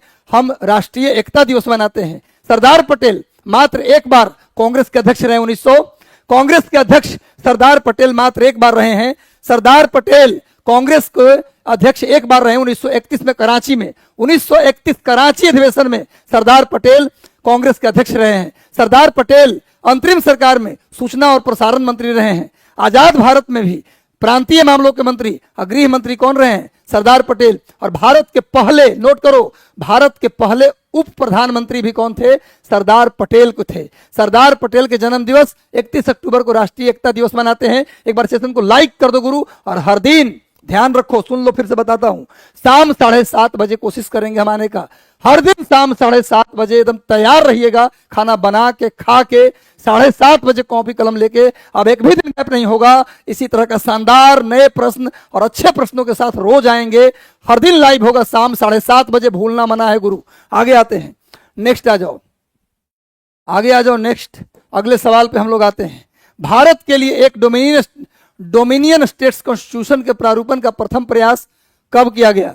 भारत के में एक डोमिनियन स्टेटस होगा, इसके लिए पहला प्रयास किया गया साइमन कमीशन में। चलिए इस पर चर्चा करेंगे हम बाद में। आगे बढ़ते हैं गुरु। नेक्स्ट आ जाओ। निम्नलिखित में से कौन सा गोलमेज सम्मेलन 1932 में हुआ? आपको बताया हूं 3 राउंड टेबल मीटिंग हुआ है। पूरा कौन सा राउंड टेबल मीटिंग 1932 में हुआ था? पहला, दूसरा और तीसरा। पहला 1930 में, दूसरा 1931 में और तीसरा 1932 में। नोट कर लीजिए भाई, पहला राउंड टेबल मीटिंग 1930 में, दूसरा 1931 में, तीसरा 1932 में। तो तीसरा गोलमेज सम्मेलन 1932 में हुआ था। और बताया था कि तीनों गोलमेज सम्मेलन में भीमराव अंबेडकर भाग लिए। तीनों गोलमेज सम्मेलन में भीमराव अंबेडकर भाग लिए थे, लेकिन कांग्रेस और गांधी जी एकमात्र गोलमेज सम्मेलन था, दूसरा गोलमेज सम्मेलन उसमें भाग लिए थे। पूछा जाए 3 गोलमेज सम्मेलन कब कब हुआ? 1930 में पहला, दूसरा गोलमेज सम्मेलन 1931 में और तीसरा 32 में। तीनों सम्मेलन में कौन भाग लिए? भीमराव अंबेडकर। और कांग्रेस और गांधी जी किसमें भाग लिए? दूसरा में। ये भी याद रखिएगा। चलिए नेक्स्ट आते हैं, अगले सवाल पे हम लोग आते हैं। आगे आ जाओ। भारत में गरम दलिया आंदोलन का पिता, अभी बताया हूं, भारत में उग्र राष्ट्रवाद, गरम दल की शुरुआत किसने की? गरम दल, उग्र राष्ट्रवाद और अपनी व्यथा को बिना डरे कहने वाले व्यक्ति कौन थे? पहले व्यक्ति थे बाल गंगाधर तिलक। तिलक ने ही भारत में उग्र राष्ट्रवाद की शुरुआत की थी। राष्ट्रवाद, उग्र राष्ट्रवाद की शुरुआत, उग्र राष्ट्रवाद की शुरुआत, गरम दल की शुरुआत सब तिलक ने किया। तिलक को लोकमान्य भी कहा जाता है, लोकमान्य बाल गंगाधर तिलक। तिलक का जन्म 23 जुलाई 1856 को हुआ। मृत्यु 1 अगस्त 1920 को हुआ। तिलक ने कहा था स्वराज हमारा जन्म सिद्ध अधिकार है, मैं इसे लेकर रहूंगा। तिलक को 1908 में 6 साल के लिए जेल भेजा गया था, मांडले जेल, याद रखिएगा। और बहुत सारी बातें हैं। नेक्स्ट आते हैं, पूरा वीडियो को देखिए, उसमें तिलक के बारे में डिटेल मिल जाएगा। संविधान का गार्जियन, चलिए पॉलिटी आ गया। अब पॉलिटी के सवाल जाना मना है गुरु। पॉलिटी के बेहतरीन सवाल आ गया। सेशन को लाइक कर दो गुरु, एक बार जुड़ गए तो जुड़े रहिए।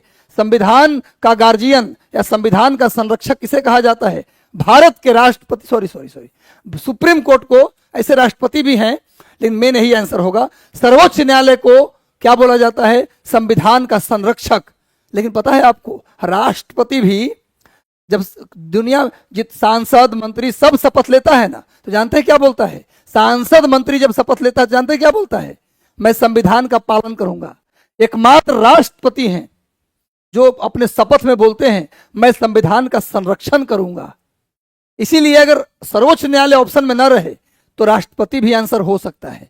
प्रधानमंत्री भी शपथ लेते हैं तो क्या बोलते हैं? मैं संविधान का पालन करूंगा, संरक्षण करूंगा नहीं, पालन करूंगा। एकमात्र व्यक्ति है राष्ट्रपति जो अपने शपथ में बोलते हैं कि मैं संविधान का संरक्षण करूंगा। तो ऐसे सही उत्तर है सर्वोच्च न्यायालय। ऑप्शन में ही न रहे तो राष्ट्रपति आंसर होगा। शपथ जाके लक्ष्मीकांत में राष्ट्रपति का शपथ पढ़िएगा, उसमें है संविधान का पालन नहीं बल्कि संरक्षण करूंगा। चलिए आगे आते हैं, दोनों बात कॉन्सेप्ट से चलिए। भारत में राष्ट्रपति का जो पद है वो अनुच्छेद किसमें है गुरु? बताइए। अनुच्छेद 52। अनुच्छेद 52 में राष्ट्रपति का पद दिया गया है। और अनुच्छेद 54 में राष्ट्रपति का निर्वाचन। लिखो, अनुच्छेद 52 में राष्ट्रपति का पद, अनुच्छेद 54 में राष्ट्रपति का निर्वाचन, अनुच्छेद 61 में राष्ट्रपति का, अनुच्छेद 60 में राष्ट्रपति का शपथ ग्रहण, राष्ट्रपति का शपथ अनुच्छेद 60, अनुच्छेद 61 में राष्ट्रपति पर महाभियोग, अनुच्छेद 72 में राष्ट्रपति का क्षमादान। नोट करो, अनुच्छेद 52 में राष्ट्रपति का पद, अनुच्छेद 54 में राष्ट्रपति का निर्वाचन, अनुच्छेद 60 में राष्ट्रपति का शपथ, अनुच्छेद 61 में राष्ट्रपति का महाभियोग, अनुच्छेद 72 में राष्ट्रपति का क्षमादान शक्ति। एकदम याद कर लो गुरु, कहीं क्वेश्चन छूटना नहीं चाहिए। आगे आओ। नेक्स्ट, न्यायिक सक्रियता संविधान में कहां से लिया गया है? न्यायिक सक्रियता संविधान, हमारे संविधान में कहा गया है कि भैया, संविधान में कहा गया कि भारत में जो संविधान बना वो जगह जगह से कॉपी करके बनाया गया, लेकिन बहुत गलत बात है। हम जगह जगह से उनके टर्म को कॉपी किए, उसको अपने तरीके से गढ़े। पूरा संविधान मेरा अपना है, कहीं से कॉपी हमने नहीं किया है भाई। सब कुछ लिए पर उसको अपने तरीके से ढाले। समझ में आ रहा है बात ना? तो भारत के संविधान में न्यायिक सक्रियता, नोट करो, न्यायिक सक्रियता, न्यायिक पुनरोलोकन, राष्ट्रपति का पद, उपराष्ट्रपति का पद, सुप्रीम कोर्ट, हाई कोर्ट, ये सब कहां से लिया गया है? अमेरिका से। भाई सुप्रीम कोर्ट, हाई कोर्ट, लिखो सुप्रीम कोर्ट, हाई कोर्ट, न्यायिक सक्रियता, न्यायिक पुनरोलोकन, सुप्रीम कोर्ट, हाई कोर्ट, राष्ट्रपति का पद, उपराष्ट्रपति का पद, ये सब कहां से लिया गया? अमेरिका से लिया गया। नोट कर लीजिए। रूस से क्या लिया गया?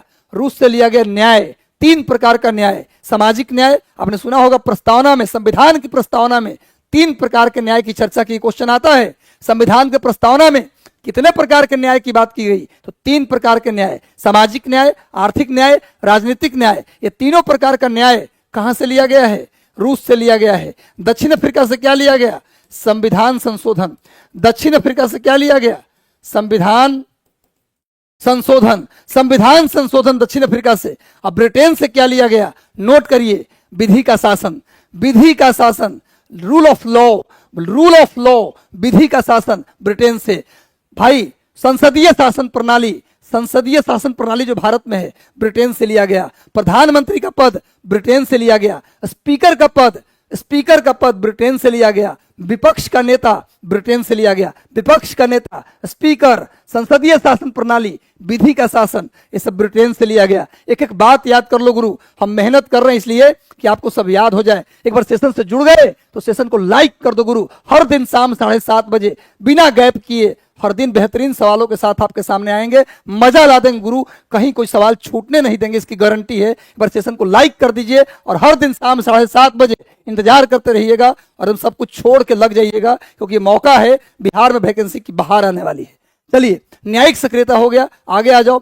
राष्ट्रपति पर महाभियोग को राज्यसभा में प्रारंभ करना है। देखो, राष्ट्रपति पर जो महाभियोग की प्रक्रिया है, राष्ट्रपति को हटाने की जो प्रक्रिया है ना, उसी को महाभियोग कहते हैं। तो राष्ट्रपति पर महाभियोग आप चाहें तो राज्यसभा में भी ला सकते हैं, आप चाहें तो लोकसभा में भी ला सकते हैं। शुरुआत कहीं से कर सकते हैं, लेकिन करना दोनों में होगा। शुरुआत कहीं से कर सकते हैं। यदि राज्यसभा में शुरुआत कर रहे हैं तो आपको कम से कम 50 सांसद का समर्थन जरूरी है। 50 गो सांसद का समर्थन जरूरी है। यदि लोकसभा से शुरू कर रहे हैं तो कम से कम 100 सांसद का होना जरूरी। दोनों बता दिया भाई। राष्ट्रपति पर महाभियोग चलाएंगे, राज्यसभा से शुरू करेंगे, राज्यसभा से शुरू करेंगे तो भैया आपको 50 सांसद का समर्थन चाहिए, और लोकसभा से शुरू करेंगे तो 100 सांसद, कम से कम 100 सांसद का समर्थन जरूरी है। नोट कर लीजिएगा।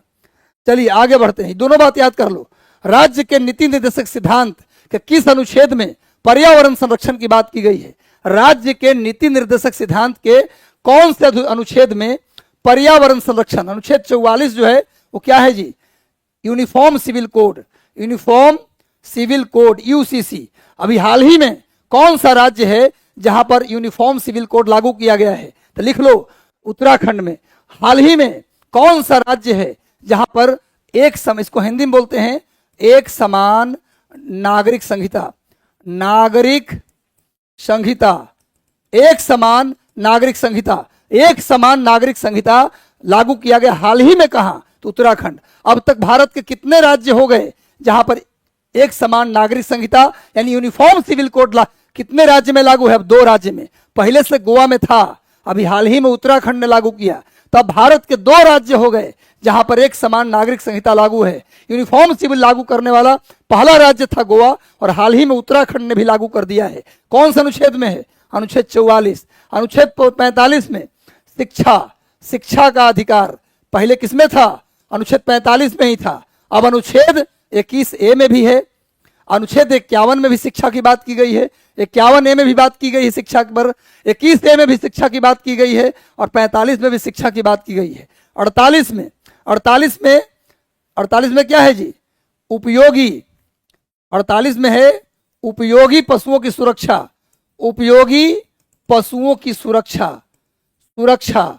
और 48A में पर्यावरण संरक्षण। 48A में पर्यावरण से। एक बार सेशन को लाइक कर दो गुरु, सेशन से जुड़ गए तो सेशन को लाइक कर दो, बहुत जल्द अब समाप्त होगा सेशन, लेकिन सेशन को बार लाइक कर दो। 48 में पर्यावरण संरक्षण, 48 केवल 48 में उपयोगी पशुओं की सुरक्षा, 45 में शिक्षा, अनुच्छेद 44 में एक समान नागरिक संहिता जो पहले गोवा में था और हाल में उत्तराखंड ने लागू किया है। चलिए इसका स्क्रीनशॉट आपके लिए मैं ले लेता हूं और आप भी ले लीजिए स्क्रीनशॉट, कोई दिक्कत नहीं है। आगे आओ, बैरन ज्वालामुखी कहाँ है? ज्योग्राफी के भी सवाल आ गया। बैरन ज्वालामुखी, बैरन और एक और ज्वालामुखी है नारकोंडम, बैरन ज्वालामुखी और एक और ज्वालामुखी है नारकोंडम, नारकोंडम ज्वालामुखी, ज्वालामुखी ये दोनों के दोनों कहाँ हैं? अंडमान निकोबार। लिखिए बैरन ज्वालामुखी और नारकोंडम ज्वालामुखी दोनों कहाँ है गुरु? अंडमान निकोबार में।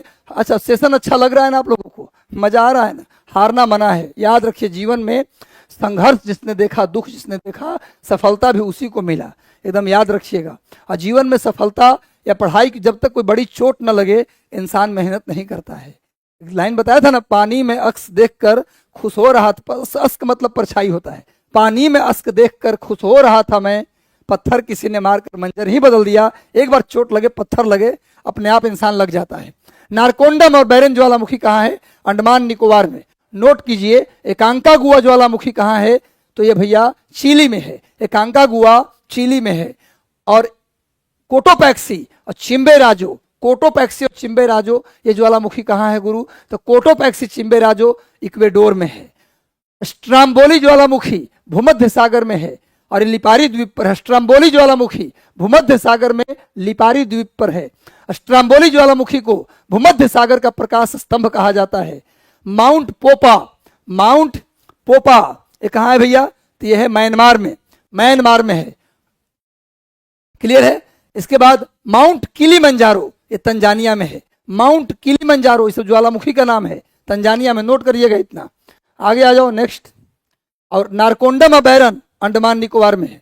अगला और नेक्स्ट, अगला साइंस का सवाल, न्यूटन के किस गति नियम से बल की परिभाषा मिलती है? विज्ञान के भी सवाल आगे बढ़। सेशन को लाइक कर दो गुरु, मजा आ रहा है तो सेशन को लाइक कर दो। न्यूटन के किस गति नियम से बल की परिभाषा मिलती है? जल्दी बताओ। बाल नहीं बल, गलती से टाइप हो गया है। बल की परिभाषा, न्यूटन के किस गति नियम से बल की परिभाषा? न्यूटन के प्रथम गति नियम, न्यूटन के लिखो पहला गति नियम से बल की परिभाषा मिलती है। न्यूटन के दूसरा गति नियम से बल का फॉर्मूला, बल का सूत्र मिलता है। और न्यूटन के तीसरा गति नियम से संवेग संरक्षण का सिद्धांत मिलता है। लिखो 3 बात। न्यूटन के पहला गति नियम से बल की परिभाषा, न्यूटन के दूसरे गति नियम से बल का फॉर्मूला, फॉर्मूला माने F बराबर a में मास इंटू एक्सेलरेशन, और न्यूटन के तीसरे गति नियम से संवेग संरक्षण का सिद्धांत मिलता है। नोट कर लीजिए। आगे आ जाओ नेक्स्ट, नोट कर लीजिएगा। तीनों गति नियम की चर्चा मैंने छोटा सा किया। स्पिन बॉलर का बॉल घूम जाता है, स्पिन बॉलर जब बॉल फेंकता है तो उसका बॉल टर्न कर जाता है। या आपसे कहा जाता है जब ट्रेन आ रही है तो ट्रेन का जो प्लेटफॉर्म है उससे दूर खड़े रहें, है ना? आपने देखा होगा मेट्रो में अनाउंस होता है कृपया पीली रेखा के पीछे खड़े रहें। उसी तरह से हवाई जहाज उड़ता है तो उसका पंखा नीचे नहीं बल्कि ऊपर लगा रहता है। इस सब का कारण है बर्नौली थ्योरम। इस सब का कारण है कौन? बर्नौली थ्योरम के अनुसार ही हवाई जहाज का पंखा नीचे नहीं बल्कि ऊपर लगा रहता है। हवाई जहाज मत कहिए, हेलीकॉप्टर, हेलीकॉप्टर का पंखा ऊपर लगा रहता है। स्पिन बॉलर का बॉल घूम जाता है और ट्रेन आते समय हमें दूर खड़े रहने की सलाह दी जाती है। इस सब में कौन काम करता है? तीनों में याद रखो बर्नौली थ्योरम। तीनों नोट कर लो घटना, तीनों घटना नोट करो भाई। ट्रेन आते समय दूर खड़े रहने को कहा जाता है, हेलीकॉप्टर में पंखा ऊपर लगा रहता है, और तीसरा स्पिन बॉलर का बॉल घूम जाता है। सब बर्नौली थ्योरम याद कर लो। आगे आओ नेक्स्ट, नेक्स्ट आओ गुरु, चर्चा करेंगे। एक वस्तु 90 डिग्री सेल्सियस पर गर्म है और दूसरी वस्तु 80 डिग्री सेल्सियस पर गर्म है, कौन वस्तु तेजी से ठंडा होगी? न्यूटन का कूलिंग लॉ। न्यूटन ने एक नियम दिया कूलिंग लॉ, लिखो न्यूटन का शीतलन नियम। उन्होंने कहा, न्यूटन साहब ने कहा कि जो वस्तु ज्यादा गर्म होगी, ज्यादा डिग्री पे गर्म होगी, वो तेजी से ठंडा होगी, और जो कम गर्म होगी वो धीरे धीरे ठंडा होगी। इसी को बोलते हैं न्यूटन का शीतलन नियम, कूलिंग लॉ। लिखो न्यूटन का शीतलन नियम कहता है कि कोई वस्तु यदि ज्यादा डिग्री पे गर्म है तो तेजी से ठंडा होगी, और कम डिग्री पे गर्म है तो धीरे धीरे ठंडा होगी। तो ये पूछ रहा है इन दोनों में से कौन जल्दी ठंडा हो, तेजी से ठंडा होगा? 90 डिग्री वाला या फिर कौन 80 डिग्री वाला? अभी बताया हूं ना जी। अब आंसर दो, समझा तो दिया, आंसर दो, कौन जल्दी ठंडा होगा? अब तो बता दोगे ना, 90 डिग्री वाला तेजी से ठंडा होगा। नोट करिए। अब समझ गए ना, अब कभी भी क्वेश्चन ऐसा आएगा तो बता ही दोगे तुम लोग। इसको बोलते हैं न्यूटन का कूलिंग लॉ। अगला जो है क्वेश्चन, दर्पण में वक्रता त्रिज्या फोकस दूरी का कितना होता है? वक्रता त्रिज्या जिस जिस गोला से दर्पण बना रहता है, जिस गोला से जिस गोले को जिस राउंड जो है हॉलोस्फेयर से, जिस हॉलोस्फेयर से काट कर दर्पण बनाया जाता है, मिरर बनाया जाता है, उस हॉलोस्फेयर के सेंटर को बोलते हैं वक्रता केंद्र। और वक्रता केंद्र और दर्पण के बीच के पार्ट को हम लोग क्या बोलते हैं? वक्रता त्रिज्या। आज लगभग इसके पूरे लगभग नहीं आधे पर क्या होता है? फोकस। अब फोकस से लेकर यहां तक की दूरी को फोकस दूरी कहते हैं। तो वक्रता त्रिज्या क्या बोल रहा है? फोकस दूरी की दुगनी होती है, दुगना। वक्रता त्रिज्या फोकस दूरी का क्या होता है? दुगना। फोकस दूरी का दुगना होता है वक्रता त्रिज्या। क्लियर है? समझ में आ गया? इस फोटो का स्क्रीनशॉट ले लीजिए। आ गया। और नेक्स्ट आते हैं, मेरास्मस बीमारी किसकी कमी से होता है? मेरास्मस बीमारी किसकी कमी से होता है गुरु? तो होता प्रोटीन की कमी से। देखो भाई, मेरास्मस बीमारी प्रोटीन की कमी से होती है। और यदि ये बीमारी बूढ़ों में होता है तो इसको मेरास्मस कहते हैं। और जब ये बीमारी बच्चों में होता है तो इसे क्वासियोरकर कहा जाता है। लिखो, मेरास्मस बीमारी ही क्वासियोरकर बीमारी है। बच्चों में हो तो क्वासियोरकर, अब बूढ़े में हो तो मेरास्मस। किसकी कमी से होता है? प्रोटीन। याद कर लो, यही बीमारी क्वासियोरकर भी है। क्वासियोरकर बीमारी भी यही है। बच्चों में हो तो उसे क्वासियोरकर, और वयस्क में हो तो मेरास्मस बोलते हैं। प्रोटीन की कमी से होता है। चलिए नेक्स्ट आ जाओ। अगला, कैल्सीफेरॉल। गलती से टाइप हो गया है। कैल्सीफेरॉल किस विटामिन को कहा जाता है? किस विटामिन को कैल्सीफेरॉल के नाम से जानते हैं? बताइए। विटामिन ए को रेटिनॉल कहते हैं, विटामिन ए को रेटिनॉल कहते हैं, विटामिन बी1 को थाइमीन कहते हैं, थाइमीन कहते हैं। विटामिन सी को क्या बोलते हैं जी? विटामिन सी को, चलिए आंसर तो आप लोग सही दे रहे, विटामिन डी। कैल्सीफेरॉल किसको बोलते हैं? Vitamin D. अब विटामिन सी को क्या बोलते हैं? एक बार आंसर कमेंट कीजिए। नेक्स्ट आइए, साइट्रिक एसिड होता है इसमें। विटामिन सी में क्या होता है? Citric acid. आगे और नेक्स्ट, कोशिका की आत्महत्या की थैली किसे कहा जाता है? बहुत शानदार सवाल। एक बार सेशन को लाइक कर दो गुरु, और जुड़े रहो। कल शाम 7:30 बजे फिर से हम आएंगे लाइव। हर दिन आएंगे लाइव बेहतरीन सवाल के साथ। कोशिका के आत्महत्या की थैली किसे कहते हैं? सुनो, कोशिका का प्रोटीन फैक्ट्री, कोशिका का प्रोटीन फैक्ट्री राइबोसोम को कहा जाता है। कोशिका का प्रोटीन फैक्ट्री राइबोसोम को कहा जाता है। कोशिका का ऊर्जा गृह माइटोकॉन्ड्रिया को कहा जाता है। कोशिका का पावर हाउस माइटोकॉन्ड्रिया को, ऊर्जा गृह पावर हाउस कोशिका का माइटोकॉन्ड्रिया को कहते हैं। प्रोटीन फैक्ट्री राइबोसोम को कहते हैं। और कोशिका का ट्रैफिक कंट्रोलर गोल्गी बॉडी को कहा जाता है। कोशिका का ट्रैफिक कंट्रोलर गोल्गी बॉडी को कहा जाता है। और कोशिका के आत्महत्या की थैली लाइसोसोम को कहते हैं। कोशिका के आत्महत्या की थैली लाइसोसोम, कोशिका का ऊर्जा गृह माइटोकॉन्ड्रिया, और कोशिका का प्रोटीन फैक्ट्री किसको बोलते हैं? राइबोसोम को। आगे आइए नेक्स्ट, इनमें से किसे यूनिवर्सल डोनर कहते हैं? भाई सबको ब्लड दे दे। कौन ऐसा ग्रुप है जो सबको ब्लड देता है? ओ, और सबसे ब्लड लेता कौन है? Universal acceptor. यूनिवर्सल एक्सेप्टर पूछा जाए कौन है? सबसे ब्लड ले लेता है वो कौन है? A B. और सबको ब्लड देता है वो कौन है? ओ। यूनिवर्सल डोनर ओ, और यूनिवर्सल एक्सेप्टर कौन? A B. नोट कर लीजिए, स्क्रीनशॉट ले लीजिए। अच्छा, ब्लड ग्रुप का खोज किसने किया था? ब्लड ग्रुप का खोज किया था कार्ल लैंडस्टीनर। कार्ल लैंडस्टीनर, लिखो, कार्ल लैंडस्टीनर ने ब्लड ग्रुप का खोज किया था। ब्लड ग्रुप का खोज कार्ल लैंडस्टीनर ने किया था। आगे आइए, कैंसर के इलाज के लिए इनमें से किसका प्रयोग करते हैं? कैंसर के इलाज के लिए इनमें से किसका प्रयोग होता है? जल्दी बताओ। कैंसर के इलाज के लिए कोबाल्ट 60 का प्रयोग होता है। चलिए, टाइम ज्यादा हो गया इसलिए हम इस सेशन को आगे बढ़ाते हैं। महासागर की औसत लवणता कितनी होती है? महासागर में प्रति 1000 ग्राम पानी में उपस्थित नमक के मात्रा को लवणता के। बार सेशन को लाइक कर दो गुरु, सेशन को लाइक कर दीजिए। और सेशन एक बार जब सेशन समाप्त हो तो आप सभी से निवेदन, अगर अच्छा लगा सेशन, सब लोग अपने व्हाट्सएप स्टेटस में लिंक को लगा लीजिए, सेशन को शेयर कर दीजिए, सेशन को लाइक कर दीजिएगा। और हर दिन शाम 7:30 बजे जाना मत, हम चाहते हैं 7:30 बजे जब सेशन शुरू करें तो जितने लोग हैं वो फिर से जुड़ जाएं। कल शाम 7:30 बजे फिर से। महासागर में प्रति 1000 ग्राम पानी में जो नमक की मात्रा होती है उसी को लवणता कहते हैं। तो महासागर की औसत लवणता 35 ग्राम होता है। नोट करिए, क्वेश्चन ये भी आता है कि महासागर में नमक पहुंचाने वाला सबसे बड़ा एजेंट कौन सा है। महासागर में नमक पहुंचाने वाला सबसे बड़ा एजेंट है कौन? नदी। महासागर में नमक पहुंचाने वाला, लिखो, महासागर में नमक पहुंचाने वाला सबसे बड़ा एजेंट है नदी। ये भी नोट कर लो, सबसे ज्यादा नमक कौन पहुंचाता है? नदी। औसत लवणता कितनी है? 35। और महासागर में सबसे ज्यादा कौन सा नमक है? तो NaCl, हिंदी में बोलते सोडियम क्लोराइड। सोडियम क्लोराइड लिखो। महासागर में सबसे अधिक कौन सा नमक है? तो सोडियम क्लोराइड। औसत नमक कितना है? तो 35 ग्राम। रटो, 35 ग्राम।